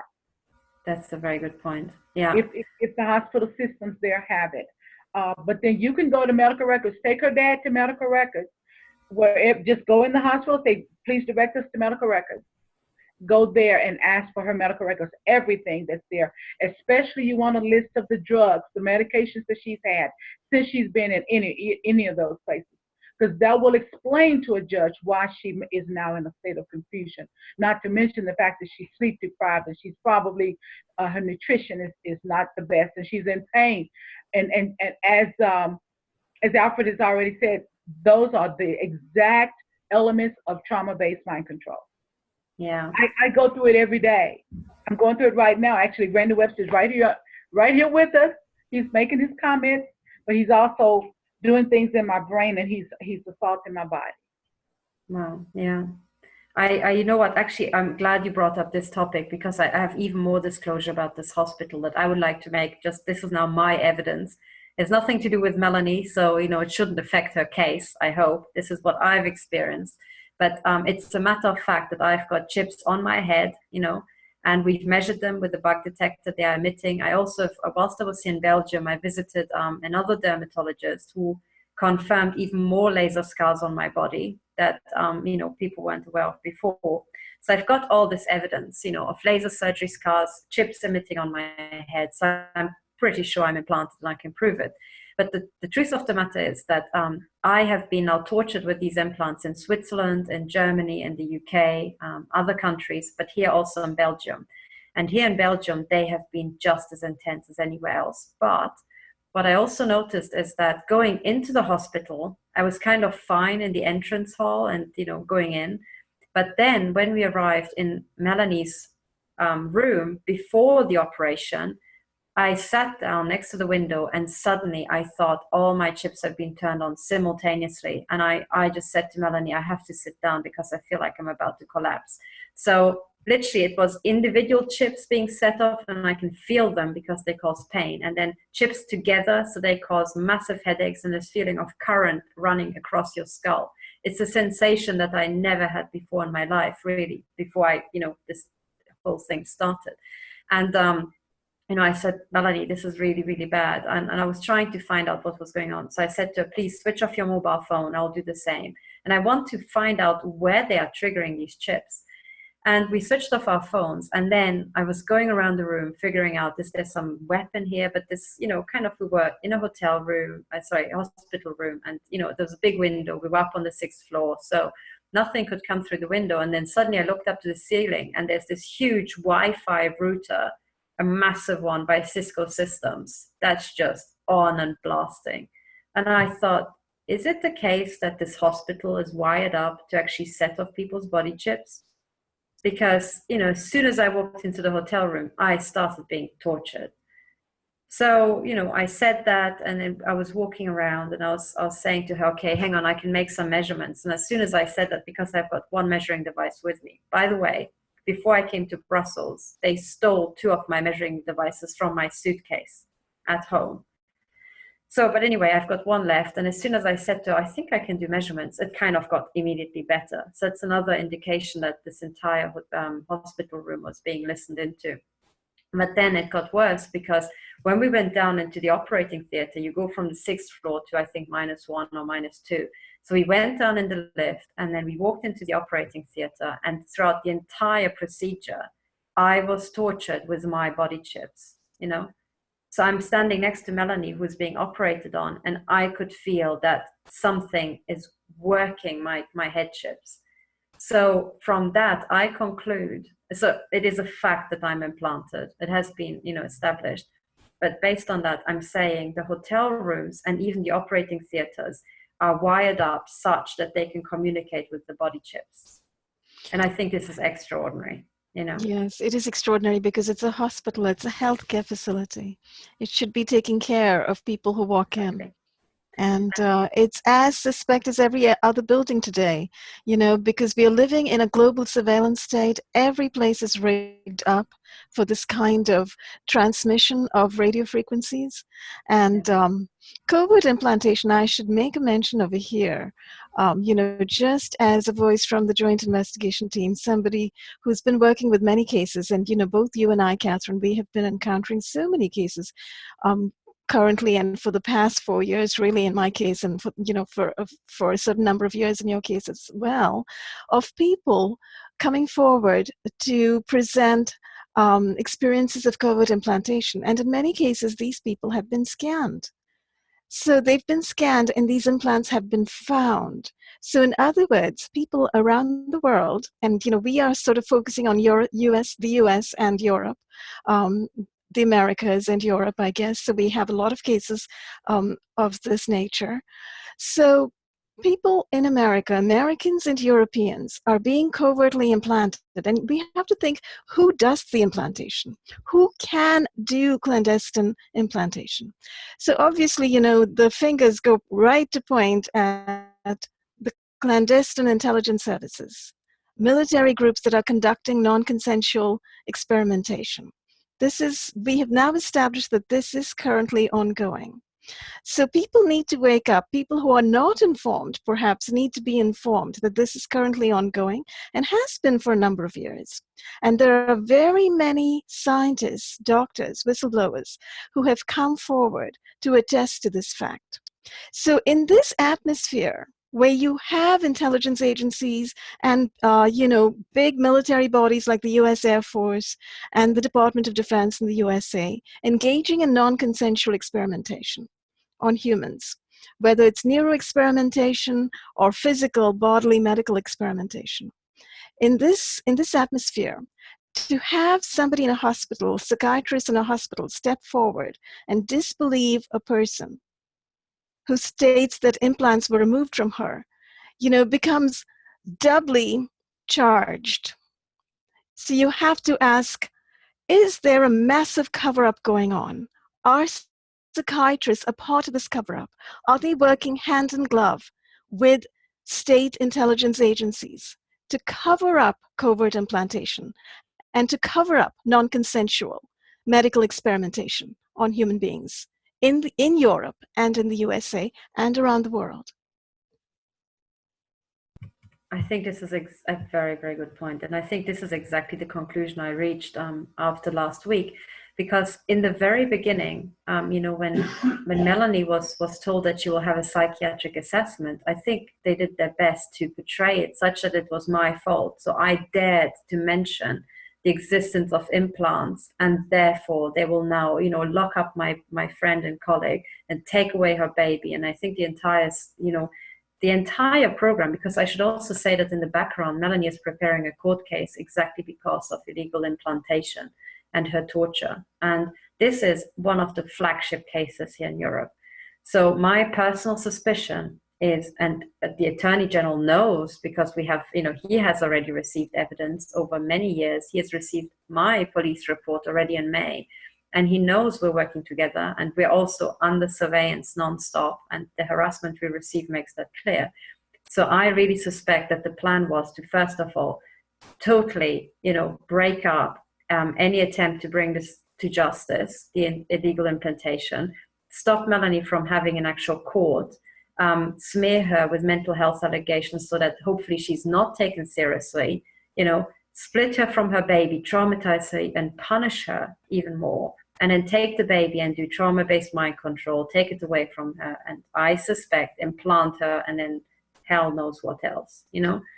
I think this was the grand plan. And then on top of that, try to split up our relationship, because of course, when this happens, Melanie will hate me for life, right? Because I mentioned implanting.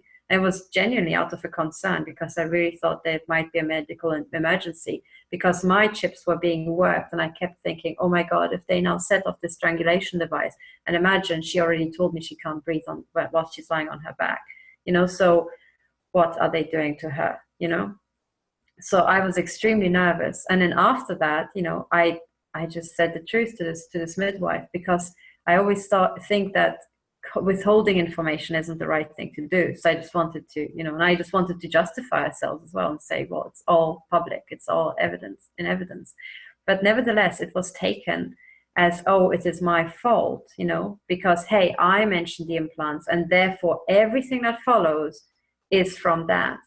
But the more I analyze the situation, I think this entire thing is a setup. It is a setup. I think you're absolutely right. It is a setup. And the very fact that you mentioned implants should not necessarily have been an issue to have set in motion this particular train of events.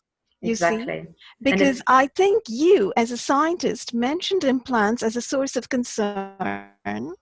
And you also mentioned that part of the implant had been removed from her throat.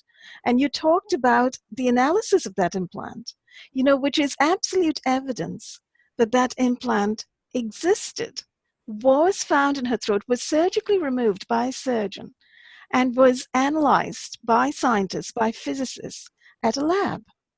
So considering that you were sort of in a place of science, you would think that nurses and doctors would understand what you were trying to tell them.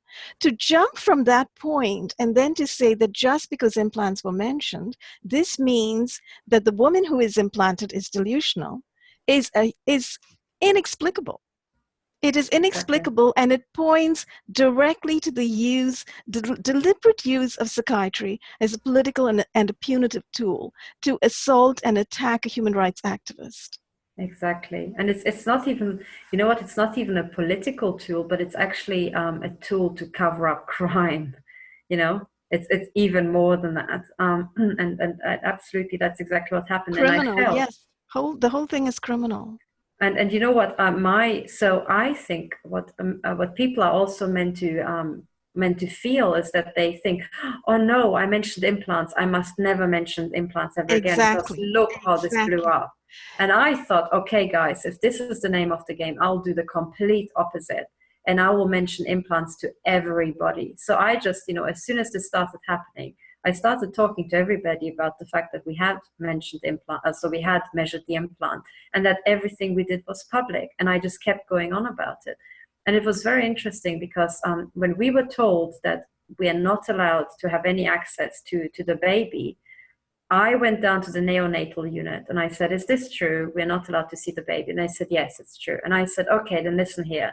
There's a very big court case going on about illegal implantation. We know that when the mother is implanted, the children tend to be implanted as well. And I tell you that my strong suspicion is that you might implant the baby here whilst we can't have access. And literally the people were shocked and they said, oh, are you saying we're going to implant it? And I said, well, not you necessarily, but what I'm saying is that people might come in clandestinely, like they came into our homes and implanted Melanie, and they might implant the baby. So I'm telling you to keep an eye on this baby 24/7, a special eye on this, because I tell you this baby is part of a massive court case. So if we find even the trace of a chip in her, there will be the biggest bomb going off here, metaphorically speaking. And so what happened, and I just told them, and I said, look, everything Melanie said is on evidence, and I'm handing in the evidence about that, and I'll come back and I'll give you the evidence as well, so that you can all distribute it amongst yourselves, And then the next day I went up, and when I started kicking off a fuss about Melanie being drugged, they had the gall to say to me, yes, but now you're here saying this stuff. And look, yesterday you went downstairs and you told them that they're going to implant the baby. You're completely crazy. They didn't say you're completely crazy, but that was the accusation. And I said, that's correct. That's correct. And then I just stared at her and I said, the only question we have is, what do you guys have to hide? And there was just silence. And I said, you're not going to, cap or block my right to free speech and my right to say things that are true. You're not going to intimidate me away. If you think that you can pull this off just because I mentioned implants, I'm going to scream implants from all the rooftops, Yes, absolutely. I agree with you there, Catherine, 100%. I think what this case has actually brought to the fore is covert implantation and the fact that these implants can be found in people's bodies today. People who report implants are not delusional. Doctors need to wake up to that. Emergency room doctors need to wake up to that. If somebody comes into an emergency room and says they've been implanted, the doctor needs to figure out how to scan that person and how to find out if that person has been implanted and not call the psychiatrist. But you see, if they're calling the psychiatrist, and if the psychiatrist comes in and says that person is delusional, then you can tell that this is a setup and that the doctor is not acting like a medical or a scientific doctor. He's not acting like a scientist who is trained in hard science. Hard science today demands that doctors take patients seriously when they mention that they suspect that they are implanted, because people are being implanted. Human rights advocates around the world have come to understand this. You know, there was a case recently in the US, and this became an issue. As you know, I linked to this particular article in my press release about Melanie. A university medical center, I think in Las Vegas, a doctor in Las Vegas made the comment in that article that people have come in and a certain woman, an RFID chip was found on her body. Now, I don't know if this woman came into this university medical center in Las Vegas or to another unnamed medical center in this country. But because the way in which the article was written, it doesn't appear to really state very definitively where this woman came in. But basically, she came in and she had an incision. And so she was x-rayed and they found an RFID chip. And this actually stunned the doctors. The young residents on, who were there, and the emergency room staff, etc. It stunned them and surprised them, because doctors are mostly not educated about what the covert and clandestine intelligence agencies are doing these days. They don't really know about non-consensual experimentation that is going on. So doctors need to wake up. Doctors need to start getting educated and start getting informed, because it's unpardonable that they would not know. So when a person comes in and says, I'm implanted, doctors need to be, because they're right there on the front line, they need to be frontline defense for patients, not frontline offense, and carting people off to psychiatrists and saying they're delusional. No, people are not really delusional. Implants are real. RFID chips are real. We're talking about a $10 billion a year industry right now. We're talking about RFID chips that are used for all sorts of purposes. And they're also being used for nefarious purposes by people in the medical industry and by people in the military intelligence complex running non-consensual experimentation on people.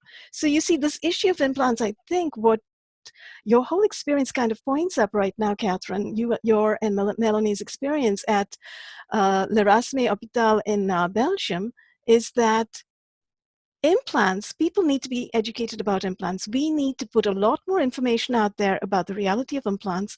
And it kind of underlines the fact that implants need to be talked about. They need to be talked about just as much as the weather is talked about, just as much as chemtrails are being talked about today, just as much as global warming is being talked about. We need to be talking about implants, all of us. I completely agree.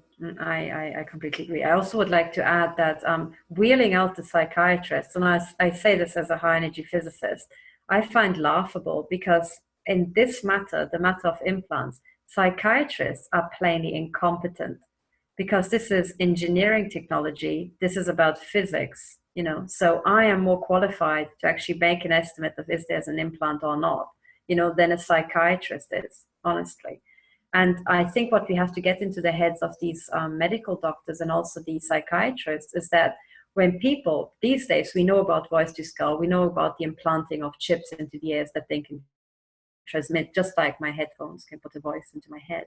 And what people have to understand is that if somebody comes in and says, I'm hearing voices and they are abusing me, and I don't know what's going on, it's an A versus B. So A is they're schizophrenic, but B, they might be illegally implanted, and somebody might be just talking into their phone via voice to skull.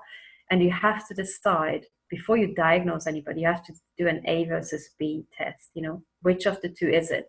And a psychiatrist cannot do the very first step, the A versus B, alone, because they first need to ask a physicist, or they first need to ask somebody who understands the military technology, or an engineer, to do some scans. And that's about physics and engineering. It is not about psychiatry. And only when you have excluded that and there's no chip can you then for sure say this person is schizophrenic. So for the entire first step that needs to be excluded, the psychiatrist is not qualified. They are incompetent, you know. And I think that's one of the things to take home. And the psychiatrist should not be consulted. The radiologist should be consulted. You know, the radiologist and the medical physicist on board in the hospital.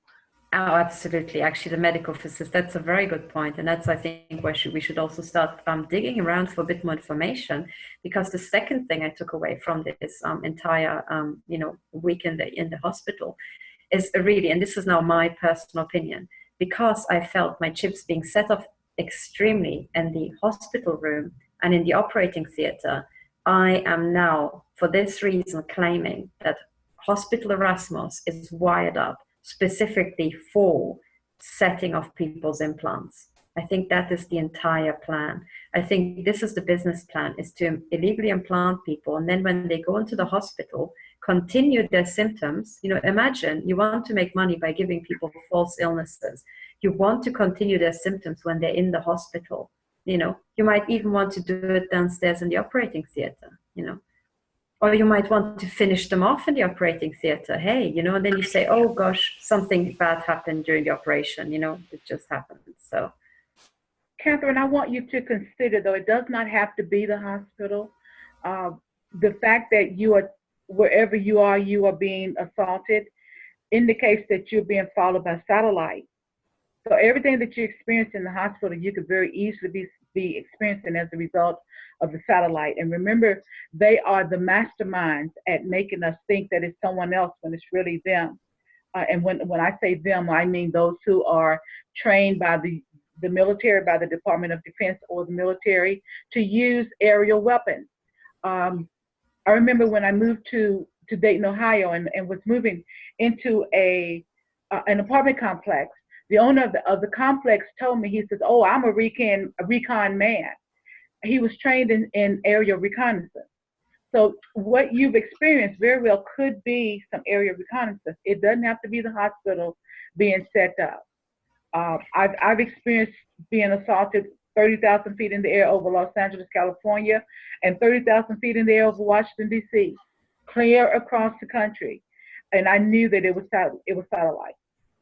yeah, I think we have to be, I understand what you're saying, and I think to a certain extent you're absolutely right, you know, because Facebook put out that they want to beam down Wi-Fi, you know, on people so that they can use the internet, you know, in the middle of Africa, thinking like, oh, it's something really, really good thing and really benevolent. And I think you're absolutely right. That's the technology that can also interface with the chips. But the one thing I'm saying is that when I was in the operating theater, I was, you know, 2 floors below ground, and I had 8 floors of building above me, quite a sprawling complex. So there's from external, you know, sources, it's very hard to get all the way down there, you know. So it must have been something that is down there. And I'm telling you, the torture was so systematic and so exactly as finely tuned as the torture program I'm usually put through. It was a continuation. So there must have been some sort of transmitter or amplifier that was interfacing with my chips, which is why I concluded that it must be, you know, something wired up in the hospital or some unit that was placed there covertly. Now, the thing about airplanes, I'm always careful, because when you're in an airplane, you're actually in an aluminum box, and okay, there are windows, but the windows are at an angle where, you know, okay, satellites could in principle hit you tangentially, but it's so much easier just to put the transmitter in an overhead locker, you know, one of these big things, and then they can do whatever they like with you, and you will be hit and tortured, but your chips will be communicating by something that might just be above your head, or maybe 2 seats down, you know, but still do the same thing. But otherwise, Millicent, you're absolutely right. It could be, you know, some other technology. But it was the combination of, you know, me being assaulted in the hotel room particularly intensely, then in the operating theater when I'm really otherwise shielded, and then the entire behavior of the hospital. And if this is right, if my assumption or allegation is right, and these guys are really wired up and they know about chips and they want to exploit it as a business plan, because that's maybe what all hospitals are clandestinely doing, then what it would mean is that there's even more evidence that this entire thing is also, covertly steered. Because we don't know to what extent, I was thinking the other night, I was thinking like that. If you're an intelligence agency and you want to train up your new set of doctors who will know all about the covert technologies and the chips and exploit them, you would want to infiltrate a university hospital, right? And get the bright people young and get them trained up. And you would want to train them up in the use of covert technologies as much as you would want to train them up in these, false flags or staged events. So I shouldn't be surprised that at the university hospital, I saw what perhaps could have been young trainee agents, pulling off all sorts of shenanigans. And maybe that explains why they were quite sleek, because this is usually for me a telltale sign, sometimes you get the perpetrators because of their knowledge of what's going on, they don't react like people who are clueless, and this is what got me all the time. If these people had really never heard about implants and the entire situation with Melanie would have been a total surprise to them, why did I not see a single person who was surprised or shocked? No one. Everybody else who I tell about implants, their first face expression is just, what? And these people are like, implants? Oh, you must be joking, This is the sort of, kind of thing, and which tells me, hang on, why have you somehow skipped the what the fuck phase, if you know what I mean? I expect WTF written across your face as the first reaction. But suddenly, if you have these sleek operators, you think, hang on, you seem to know what's going on, and you seem to have a game plan of how to deal with it, And that is something that really got me. And the other thing that I found very telling is that most of the nonsense seemed to be orchestrated by the psychiatric unit. Now, isn't that Intel? Isn't that the home of Intel? So yes, it seems like psychiatrists are being used as intelligence agents. I think so. I think so. And it's so easy to do, because my personal arrogant point of view as a high energy physicist is that psychiatry is weaponized, blah, blah, it can be in the worst case. So if you want to put in, people who are fakes, putting them into psychiatry is so much easier than somebody having to, play make-believe when you're in a high energy physicist and you have to sort out the accelerator, Mm-hmm. There you have to be actually trained. Yeah. Let me suggest that in listening to you talk about how you were conversing with the midwife, she also could have been collecting intel. And I had that experience. They will put people with you who they think you will connect with. And I mean, especially in a psychiatric situation. And they will then have you, they get friendly with them, or they get friendly with you. And they're really just trying to gather evidence. They're really just trying to gather information that can be used against you. So then let me submit that perhaps the midwife could be an intel person. And the reason I say that is because I think mid-90s, and it really might have been mid-80s perhaps, here in Tennessee anyway, the midwives' licenses were all taken. And they had to go back through training, and the only way they could practice was through a hospital. And I'm sure that's because the midwives were not participating in chipping the baby. Wow. So yeah. It sounds like the midwife was an intel person. You know what, Melanie? Sorry, Millicent. I think you're totally on the money based on what I've seen with Melanie. I think, you know what, Millicent, you're brilliant. You're brilliant, because in the back of my mind, you know what, I after all this happened, I would come back here at night and I would literally be totally dazed, and then I would suddenly kick in and I would think, okay, so let's now, if this everybody is who they really are, why don't they behave like doctors and psychiatrists? Why don't they have the best interests in people's, of people in mind? And then I said, okay, what if they are not psychiatrists and not doctors? Would it make sense if this was really all fake, or if maybe 30% or 10% of the people were fake or infiltrators? What would that look like? And if I thought this was set up by Intel, who could possibly be, fake or somehow compromised? And you know what, Millicent, you put this exactly your money where I put it, 100%. I think you're totally right. I think, based on what I suspect, because imagine what happened on the Friday night. We were there. And I should also say that, as I just said, throughout the entire operating theater, my head chips were being worked.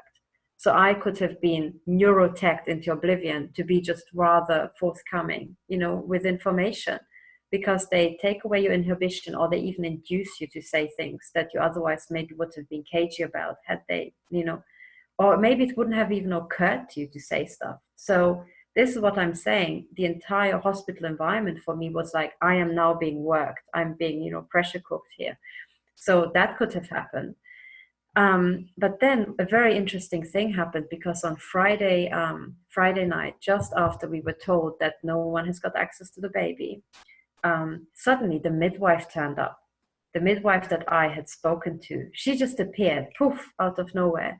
And she said, oh, I came to say, to find out how you are, because after I heard what happened, I thought I'll explain to you my version of the story. Now, this midwife, again, is a very, very young person. And then what happened next was extraordinary, because she sat down, and first of all, the first thing I noticed is that she was rather cheerful. The entire demeanor was like, I'm just doing this, hey. And I thought, this is not a midwife who just thinks, oh shit, I said something and this just blew up and this could be the biggest court case ever and my career could be over. No, she was so sure of herself, And I thought, that's odd. You don't come in really cheerful and talk as a midwife to a woman whose child has been just taken away, and you're cool as a cucumber. That was very odd. The second thing that was very odd, that throughout this 10-15-minute conversation that we had, she received 2 phone calls. And in both cases, I think the claim was, oh, it's her daughter who she has to pick up. But it was a bit too overt. If your daughter calls you, just say, I'm sorry, honey, can I just call you back? This is really important because, mommy could have really screwed up right now, so I call you back. But it wasn't anything like that. It was, oh, mon chéri, oh, yes, very, theatrical. And I thought that is almost like covering up that her handler might have called her to tell her what to say next. So that was point number 2 that I thought was really strange. And then the third thing that I thought just took my breath away, was that at some point she said to Melanie, okay, so because her story was that actually there had never been any late night nurse that had been told by Melanie directly that Melanie hears voices. So this midwife told me that there was no midnight nurse who was told directly by Melanie. All that had happened is that she herself had taken my words and had construed them like I said. Melanie said to me, she's hearing voices that tell her to take her baby away. And she had passed that on to doctors. And I looked at her and I said, this is not true. I talked about victims in general. And she asked me, what implants are they? And I said, well, some victims hear voices and they are threatened and all sorts of stuff. But I never talked about Melanie, and I never talked about Melanie's baby. Not once. So I said to her, this is nonsense. And instead of being shocked, what she did is she ignored me. She looked at me briefly, turned to Melanie, and she said, well, it might have been because of a misunderstanding of what, I said. But let's face it, you were seen by 4 psychiatrists, and they must have found something that you're here. So I thought, hang on, for someone who looks like they are 24, that's a very sleek thing to say, wouldn't you say? That is just like it's so psychologically fine-tuned, It's like you're watching an expert lawyer trying to really, divert the case away. And I thought, I don't think for one second that at that age, in this situation, after a long shift, somebody would come up with something like that, So I think what actually happened, Millicent, I have to agree with you. I believe that she might have been placed there. It would explain everything. It would explain how suddenly what I'm saying in good faith and the total truth is misconstrued in the worst possible way, you know, and is then only resolved just enough time, after enough time has passed, that the, you know, the procureur du roi, this, the attorney general, has already taken all the steps, and it's a carriage that cannot be stopped anymore. And then after we're told no one has access to the baby, the ultimate disaster, she comes in and says, oh, sorry, but hey, get over it. You know, Well, isn't that the ultimate insult? It is, but that's something else you want to kind of be aware of, is the fact that they've already taken it to the top. Yeah. You don't go to the state attorney general for something like a child welfare case. Yeah. What happened to the DA? What happened to the local level? And that was something that I experienced at my former employer. And after them, anything I started always went to the top. So that also is a great indication that you've got a big cover-up going on. You're so right. Which I think emphasizes the fact that you and Melanie's father need to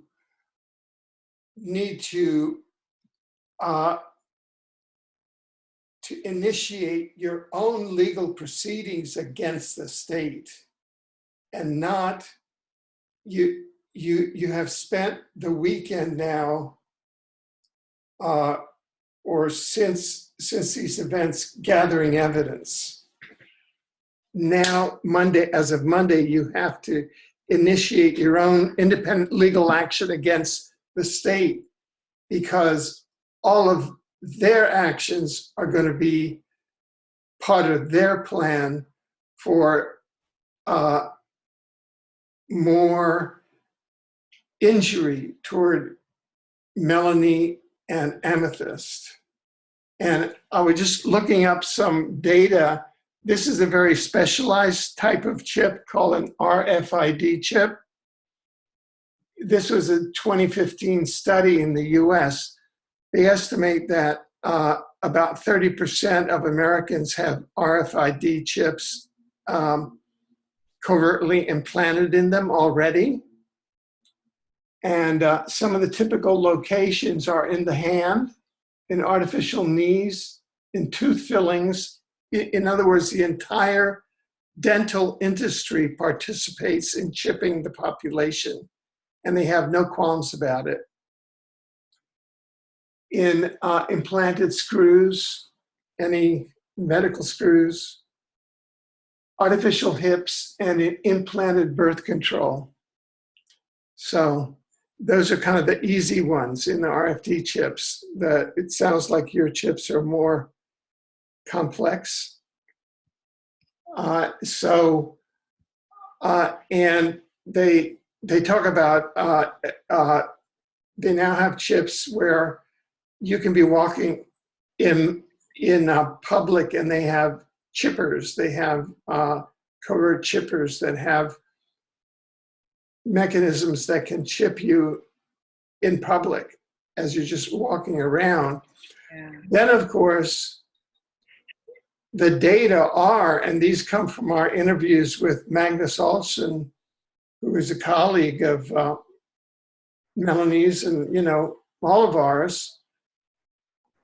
If you're looking at the nano implants that come through the chemtrails that go in through the nose, jump the blood-brain barrier, and then deploy inside the brain as chips, and then are entrained into HARP and other directed energy weapons. And that's where people, you know, begin to entrain into HARP's broadcasts of software as the AI God. 100% of the American population, and probably close, you know, to 100% perhaps of the European and other populations are implanted because of the chemtrails. The one principal function of the chemtrails is to implant 100% of the population through the nano implants that then go that way and are deployed in the brain. So it's a multi-level program, and the hospitals and the medical system is one outlet, along with the chemtrails, along with the RFD programs. It looks like RFD is deployed in the medical system, in the dental system,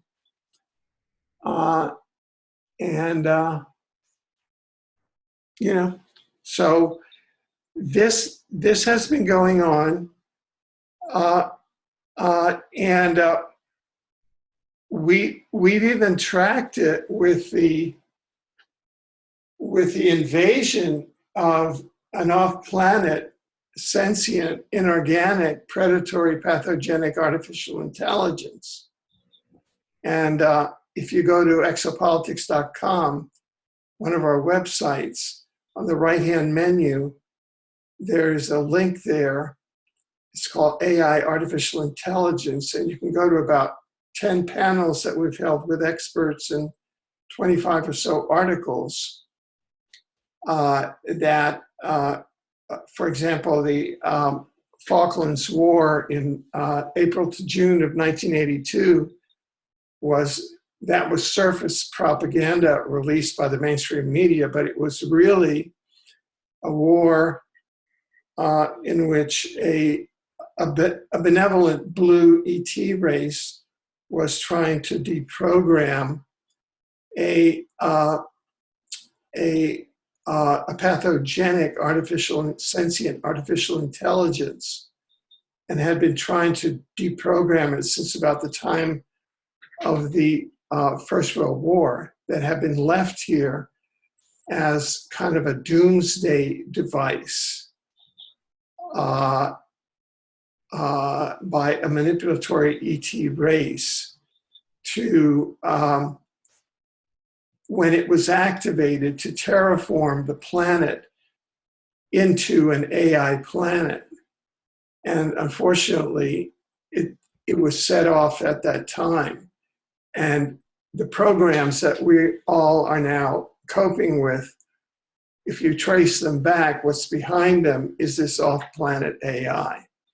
And all the humans that we see, these young psychiatrists, they are the spawn. They've been terraformed by the off-planet AI into a non-divine human race. We are still the divine human race in the sense that our avatars still have human souls inside them. They've lost their human souls, and they have AI human souls in them. That's kind of what's behind all of this. And if you go in there, we have generated the science behind the statements that I've all just made. And that gives you sort of the larger context behind what's happening. I'm stating these as hypotheses, but I think it's fairly solid. Would you mind sending me the email, the article that you were just referring to? I have knee implants, and it's being forced into having to have a second one in one of my legs. Are you talking to me? Yes. Yeah, I can do that. What I'll do is in the links in our email chain. Okay. I'll put the link to the artificial intelligence articles. Okay. Yeah, and then you can go there, and that's a starter. We held what are webinars like these with, and we would have 5 to 10 panelists whose expertise is in the AI. For example, the internet that we're talking on now is an artifact of the invading AI. It's really amazing. I'm actually referring to the article that you were just reading from about the locations of implants. Oh, okay, sure. Yeah, I can put that. This is the JPEG from it, and I'll put it, copy this right away, and that'll be the easiest way to do it. Okay. It's in the chat. Can you see that there? Okay. Oh, so that's in Ramola's. It's one of Ramola's publications. Ramola, all roads lead back to you. Is that one of yours, Ramola? Amazing. And it went away much too soon. Could you try that again, please? It's everyday concern files. I can send it to you later, Millicent, because I think I know which article Alfred is referring to. And actually, that particular article, I should say that there was some concern that that particular article was sort of a satire.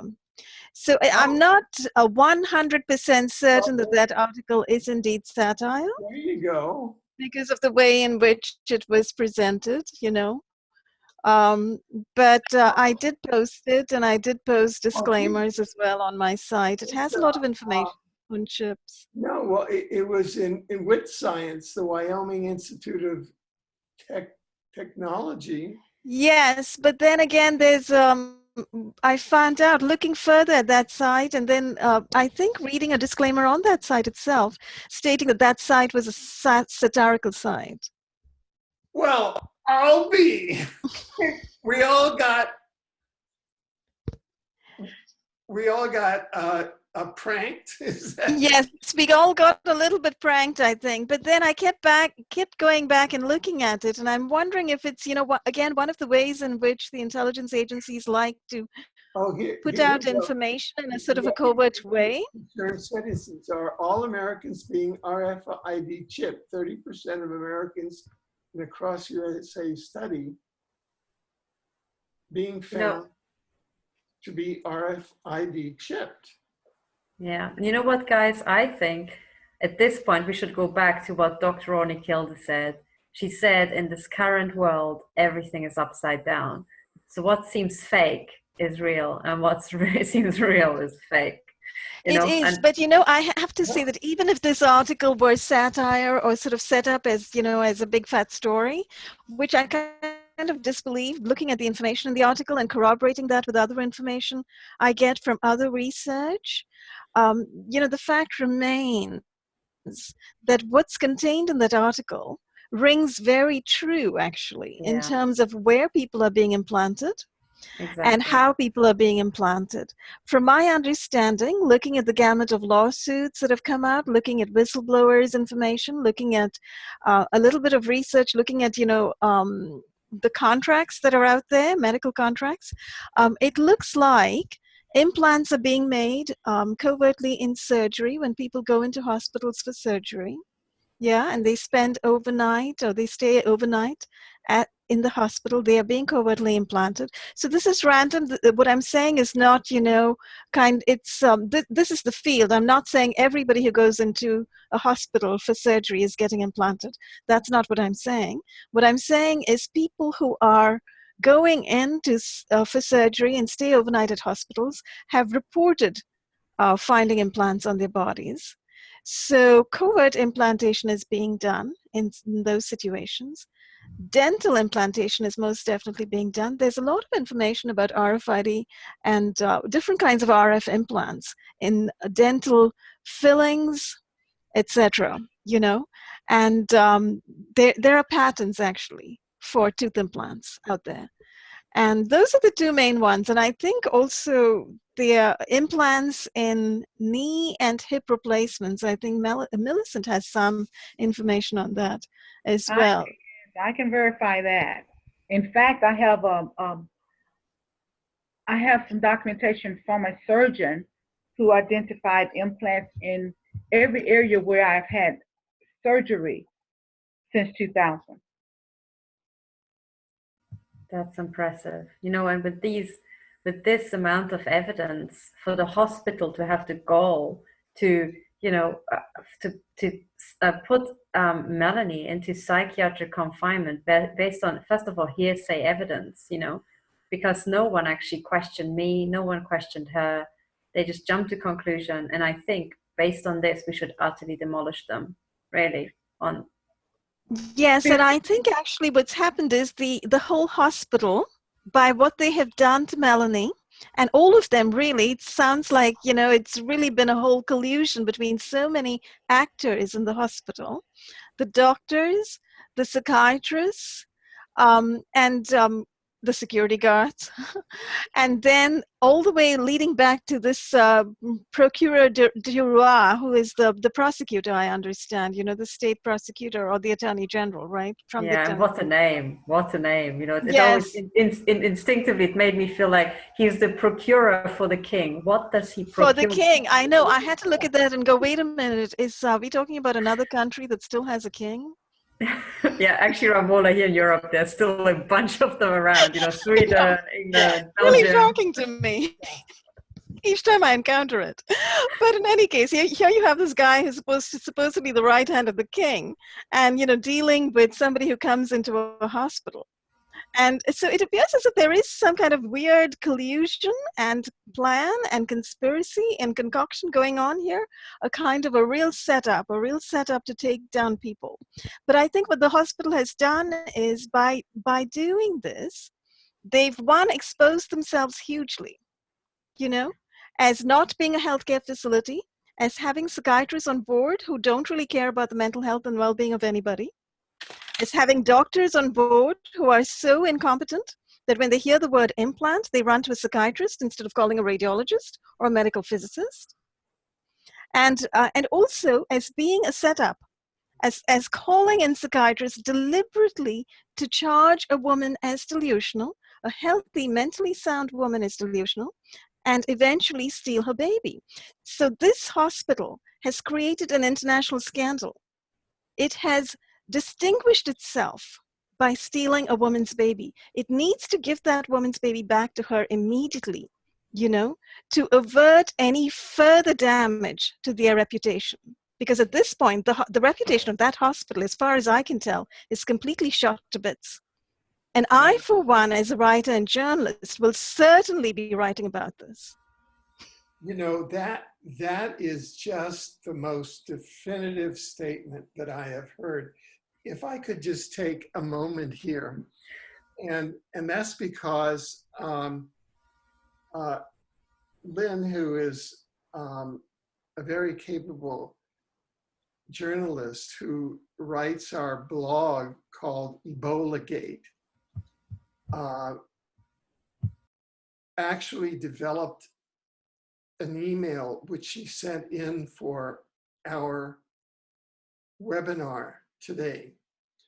And the essence of it is visualize for Amethyst and Melanie Vritschan safe reunion and release from psychiatric hospital captivity, torture, and imprisonment under false psychiatric charges planned by the Belgian Attorney General. And she bases it on the power, the scientific evidence for the power of visualization. And I've, you know, I sent out this email, the notice for this to a number of our Facebook groups, and I was just looking at it online in one of our groups, and I just want to let me just see if I can. Anyway, it was there was something like over 700 people were watching it live. There are 42 comments. I mean, people are really commenting very movingly on what we're saying across, you know, people are very much involved in our dialogue here. And so I'd like to quote from Lynn Lynn is a very accomplished anti-vaccine author, researcher who goes back many, many years and has broken up many of the co-conspiracies of, trying all these depopulations which were planned by the pharma groups. And she says, Alfred, people can help Melanie get her baby Amethyst back by imagining her with her baby in detail and feeling the feelings as though that has already occurred, that she is already with her baby.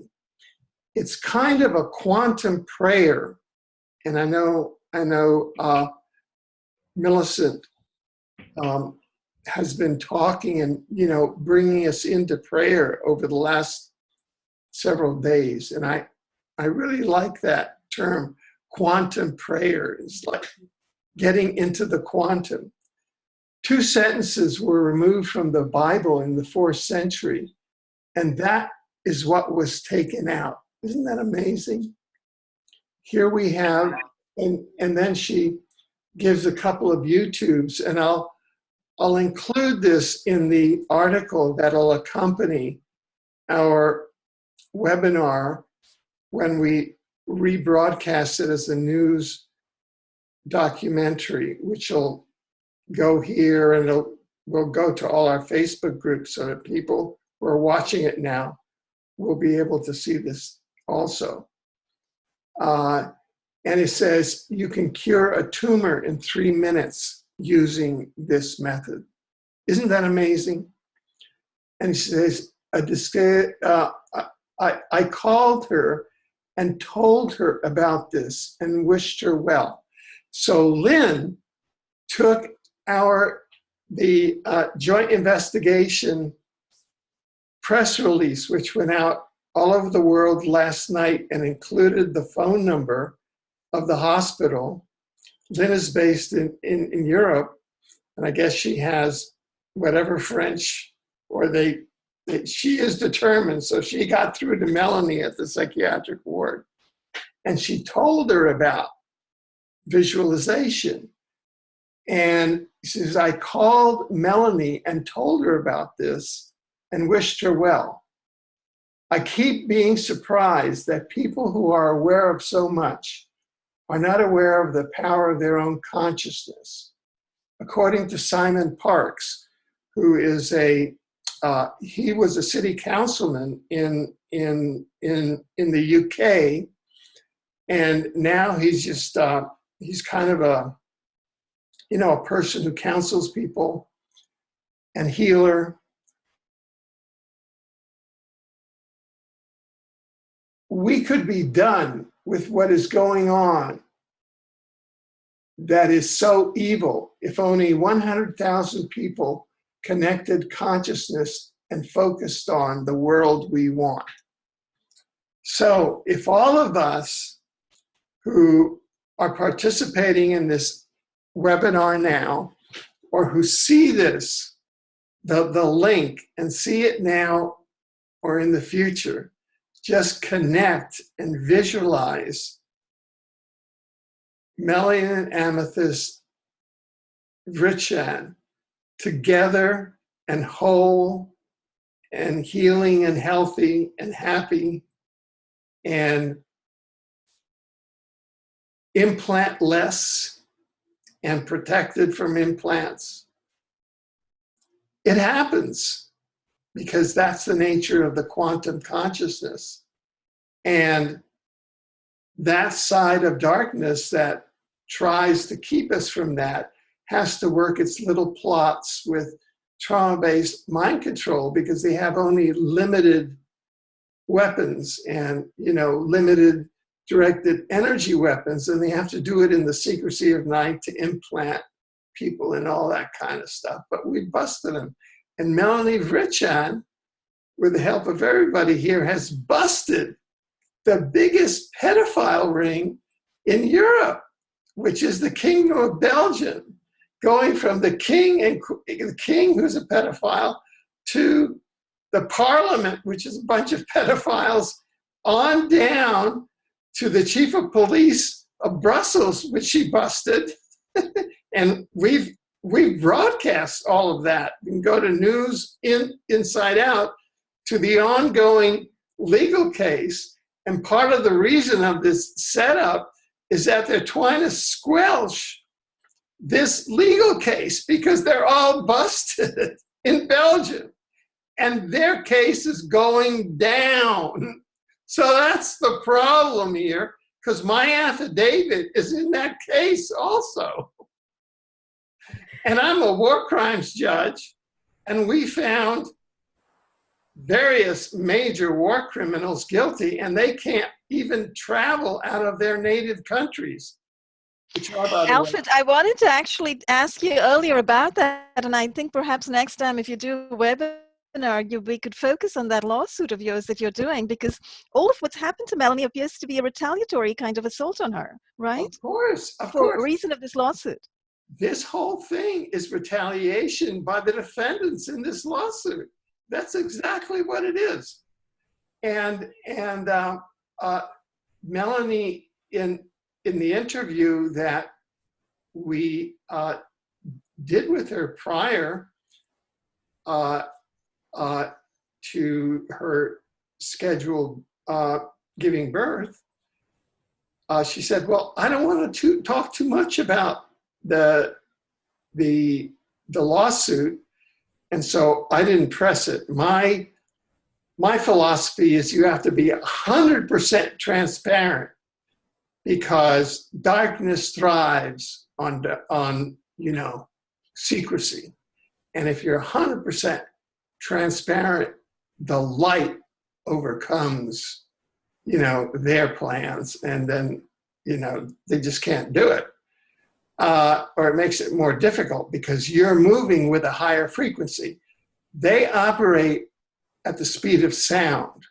We operate at the speed of light.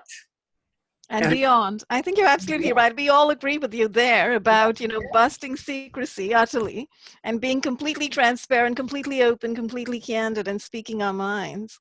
Exactly. So I just wanted to say now that, let's just take a brief moment and all visualize here, Amethyst and Melanie Vritschan together in well-being, and that is what is so. That is what is so. Alfred, perhaps Millicent can lead us in just a moment of quietness and prayer and visualization, because she is such a powerful speaker and prayer. Oh, that'd be wonderful. Thank you. Yeah, let me unmute you here. I just have to get my. Okay. Okay, we can hear you now. Okay, so are we really going to, we want to pray? Sure. And in our prayer, visualize Melanie and Amethyst together and safe and healthy and protected, and everything is resolved. And maybe a kind of universal prayer, Millicent, for everybody of, different religions and denominations and belief systems, who might be out there listening. Now, Ramola, I have a hard time with that, but I will do the best I can. Okay. And Catherine, in the morning, you got to get busy. You need to get there with her dad, get those documents. Y'all need to see what's in them. Let's pray. Almighty God, we come this afternoon, Lord, to join our hearts and our minds together, oh God, as we want to see the very best happen for Melanie and her child. And so, God, we just want to thank you in advance that you're able to open the hearts of those who need to allow this mother and this child to be joined together again. Lord, we can see it as done, God, that Amethyst is in her mom's arms and her mom is looking down at her lovingly, and they are bonding, God. It's as if no time has lapsed between them since her birth. Father, the word of God says that you are able, God, to help Melanie redeem the time. You're the one who can redeem the time, God, that's been lost between this mother and this child. And so right now, God, in the name of Jesus, we just thank you that you're doing just that. Father, for you desire to see a mother with a child. You desire, oh God, to see the child being raised and loved and cared for. And so we ask that you would make that possible for Melanie right now, God. And then, Lord, we just ask that you would give Catherine the wisdom that she needs as she goes to help to free this woman and this child. We pray, God, that you give her favor, that you would go before her to make the rough road smooth and the crooked road straight. And then, Lord, we just ask you, God, that she would be able to get what she needs, where she needs it, that no will not be an option. But, God, that you'll open up the hearts and the hands of those who can help her get exactly what she needs. Help her to go to the right people, those who are waiting for her to come and those who are waiting to help. That this might be accomplished. This mother and this child will be brought together once again. That the love that the mother has even now, Lord, send it in such a strong way that the child will know that my mommy is there and she's waiting for me to come back to her arms. God, we honor you now. We bless you. We thank you. In Jesus' name, amen. Amen. Millicent, this was the first time in my life that I prayed, and I just felt the entire universe resonate in me. Thank you, Millicent. Yes. Girl, you on our prayer list. You hear me? I will be. I mean, really. This was wonderful. And just hearing you speak, you know what? I just visualized all the people who could actually help us. And you just hypercharged me, because I just had so many ideas just as I listened to you talk of who I can ask tomorrow morning first thing for help. And thank you, Melissa. Expect to be led by the angels and to be protected. Ramola, you're right. Millicent just rocks the earth. I know. I've been praying with Millicent for a while, and she is a powerful prayer, as you know, as you can tell. Absolutely. You know, the heavens will have to move for Millicent. I think so. I think they will. And you know what? Actually, guys, oh God, this is so touching. And one of the things I also want to say to everybody who's listening to, and to all of you guys, is that everybody who called the hospital, as you know, Alfred said, the number was published, and I put it on my Twitter feed. So everybody who called the psychiatric ward really made a difference, because they were so disconcerted. The phone was just ringing nonstop, and they just kept telling Melanie, tell your friends to stop calling. And she said, I can't help it. You know, I don't know who these people are. And also, hey, I'm confined to psychiatry. I don't even have a phone, you know? I love hearing that. I'm so glad, because, you know, I thought twice before including the number in the press release, and then I thought, what the heck? You know, people of the world should call them. Exactly. I'm so glad they did, and they have. And that confirms a support system. It is, and it made a huge difference, because now people understood how big her case is. I think before, people didn't understand that Melanie is internationally known. And now, especially with so many people calling in English, I think that really left an impression. I think that's why they panicked and they said, don't talk to us anymore. Je ne comprends pas. You know, bye. Well, I'll be calling them again tomorrow. Exactly. And actually, on this note, one of the things that I kind of insisted on is that they give us names. And I think by now we need to escalate. And the best person to contact next, and maybe we should put the contacts up as well, is the Director General of the hospital. Who's excellent. Yes, do send me the info. I'll put it in a second press release to follow on the first one. Exactly. So his name, I've just typed it in the chat. So his name, the Director General of Hospital Erasmus in Brussels, is a certain Johan Kipps, and his email is Johan, so JOHAN .Kipps, which is KIPS, and then it's at. And the hospital's URL is Erasme, so it's ERASME.ULB.AC.BE. So I really think we should all email him. And given that he's the director of the hospital, as Alfred just said, he should understand English. And even if he doesn't, I think he should understand the weight of, many, many emails with the subject line, Melanie Vritschan needs to be reunited with Amethyst Vritschan now, Yes, I've put the email ID you spelled out in the chat. Catherine, can you take a look and tell me if that's the correct one? So I have, hang on, I can't see your message. Can you see my message? I put it into this chat here. Oh, I see. I did not see your message. Oh, sorry. Oh, sorry. Did I? Oh, Yeah. this was only to Alfred. I Let see. me copy Catherine's and put that out. Hold on a second. Oh, yeah. I think I'll try again. Let's get it. The thing about this, it's a little bit, okay, here we go. Yeah, so your version, Ramola, is all panelists. It's not quite accurate. Okay, I see that. It's perfect, apart from it's not Kips with a double P, it's just Kips, and Johan is not double N, it's just Johan, yes. So I'm H-A-N, taking and yours, there's a dot which is between correct. the two, so Johan.Kips. Yeah.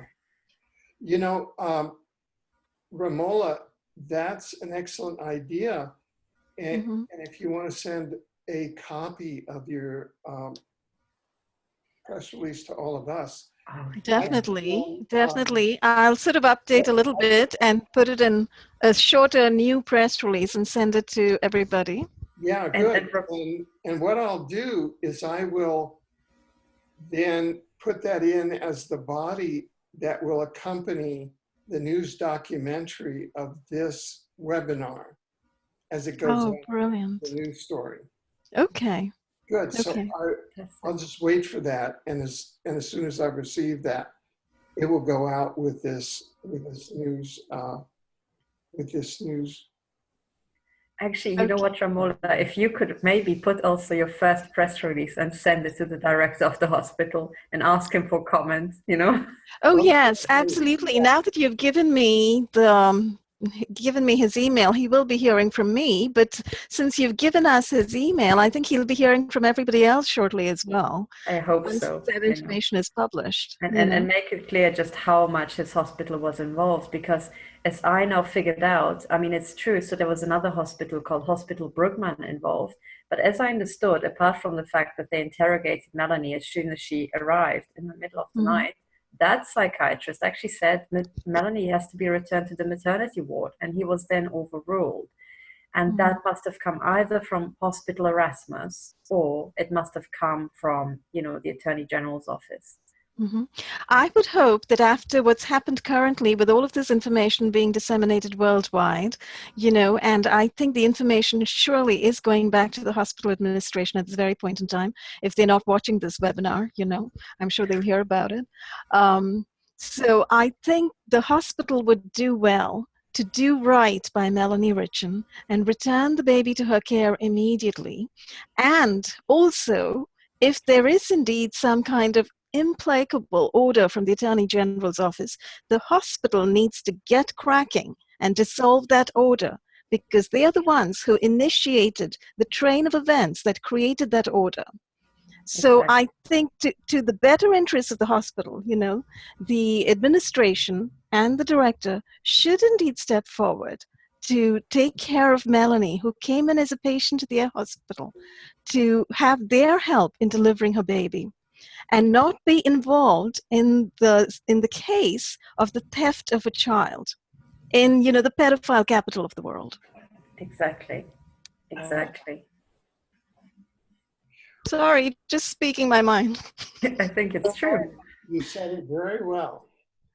Yeah. So I kind of have to take off over here. I have to get dinner for my daughter. So it's 1 a.m. So I better, I have to do what Millicent said. She's totally right, and I have to get cracking tomorrow morning. Yeah. Let's each go around and have a last observation. Would you like to say something, Millicent? I just want to wish Melanie all the best, and certainly ask her as best as she can, don't get depressed, don't allow depression to overtake her, to keep reminding herself of having her child in her arms, and she needs to be able to hold on to her emotions so that she can love that baby. I will pass that on. Make the CIA upset. They won't have a depressed mom. Absolutely. Yeah. Ramola, would you? Sure, I could just add to what I just said recently, about, the hospital needs to do right by Melanie and Amethyst Vritschan and return the child to the mother immediately.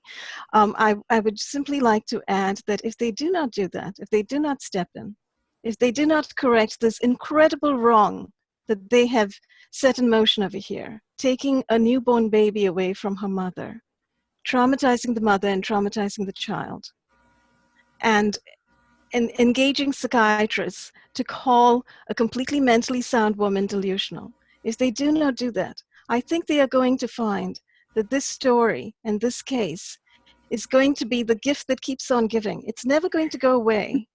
It's never going to go away. This story will never go away. Just words from a writer. And the prolific journalist There you with go. a lot of followers. Yeah. Thank you, Ma. Thank you, Catherine. Catherine, yes, you've been at the center of the story. Yeah, picture me in the boxing ring there. Yeah.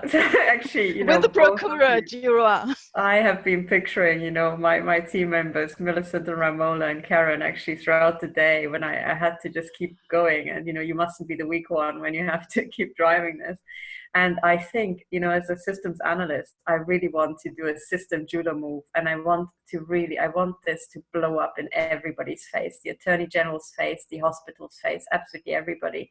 And there's a much bigger issue here because Melanie, as I said, has been harassed and assaulted and hit with directed energy weapons already way before pregnancy, throughout her pregnancy. And so it's not just the implants, it's also the hell that she lived here at home with the nonstop break-ins. And I think what I take away from this is that they tried to destroy Melanie, they tried to traumatize her, and they tried to break up her court case and silence people who talk about implants.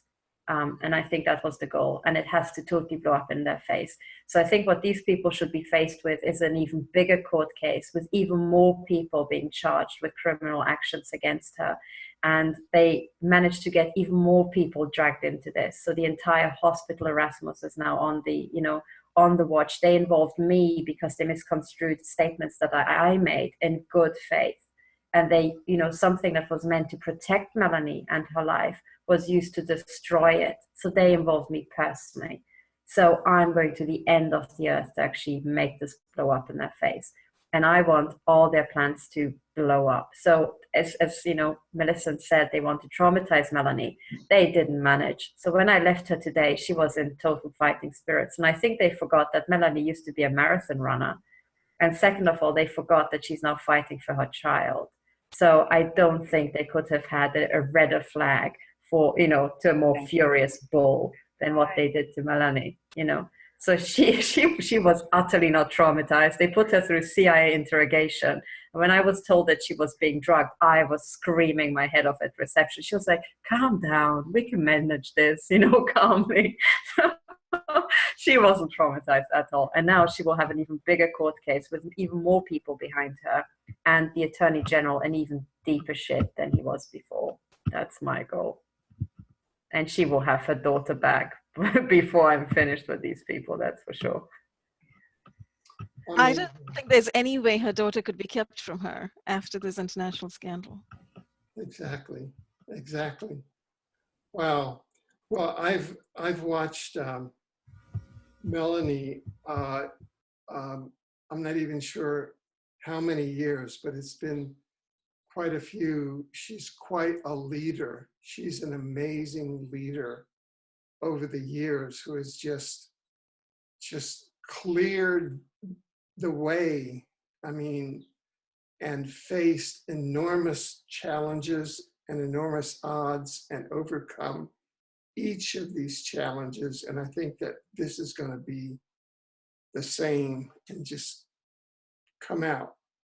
And so I feel a tremendous sense of optimism in my heart, you know, and I think that today I'm very grateful that all of us have come together, and there's a tremendous light that has risen here and that is rising in our midst. And so many friends were able to get our news that was sent out, and were able to call and reach Melanie and speak to her, and then got back and said, hey, I just spoke to Melanie. So it's like there's this tremendous circle happening.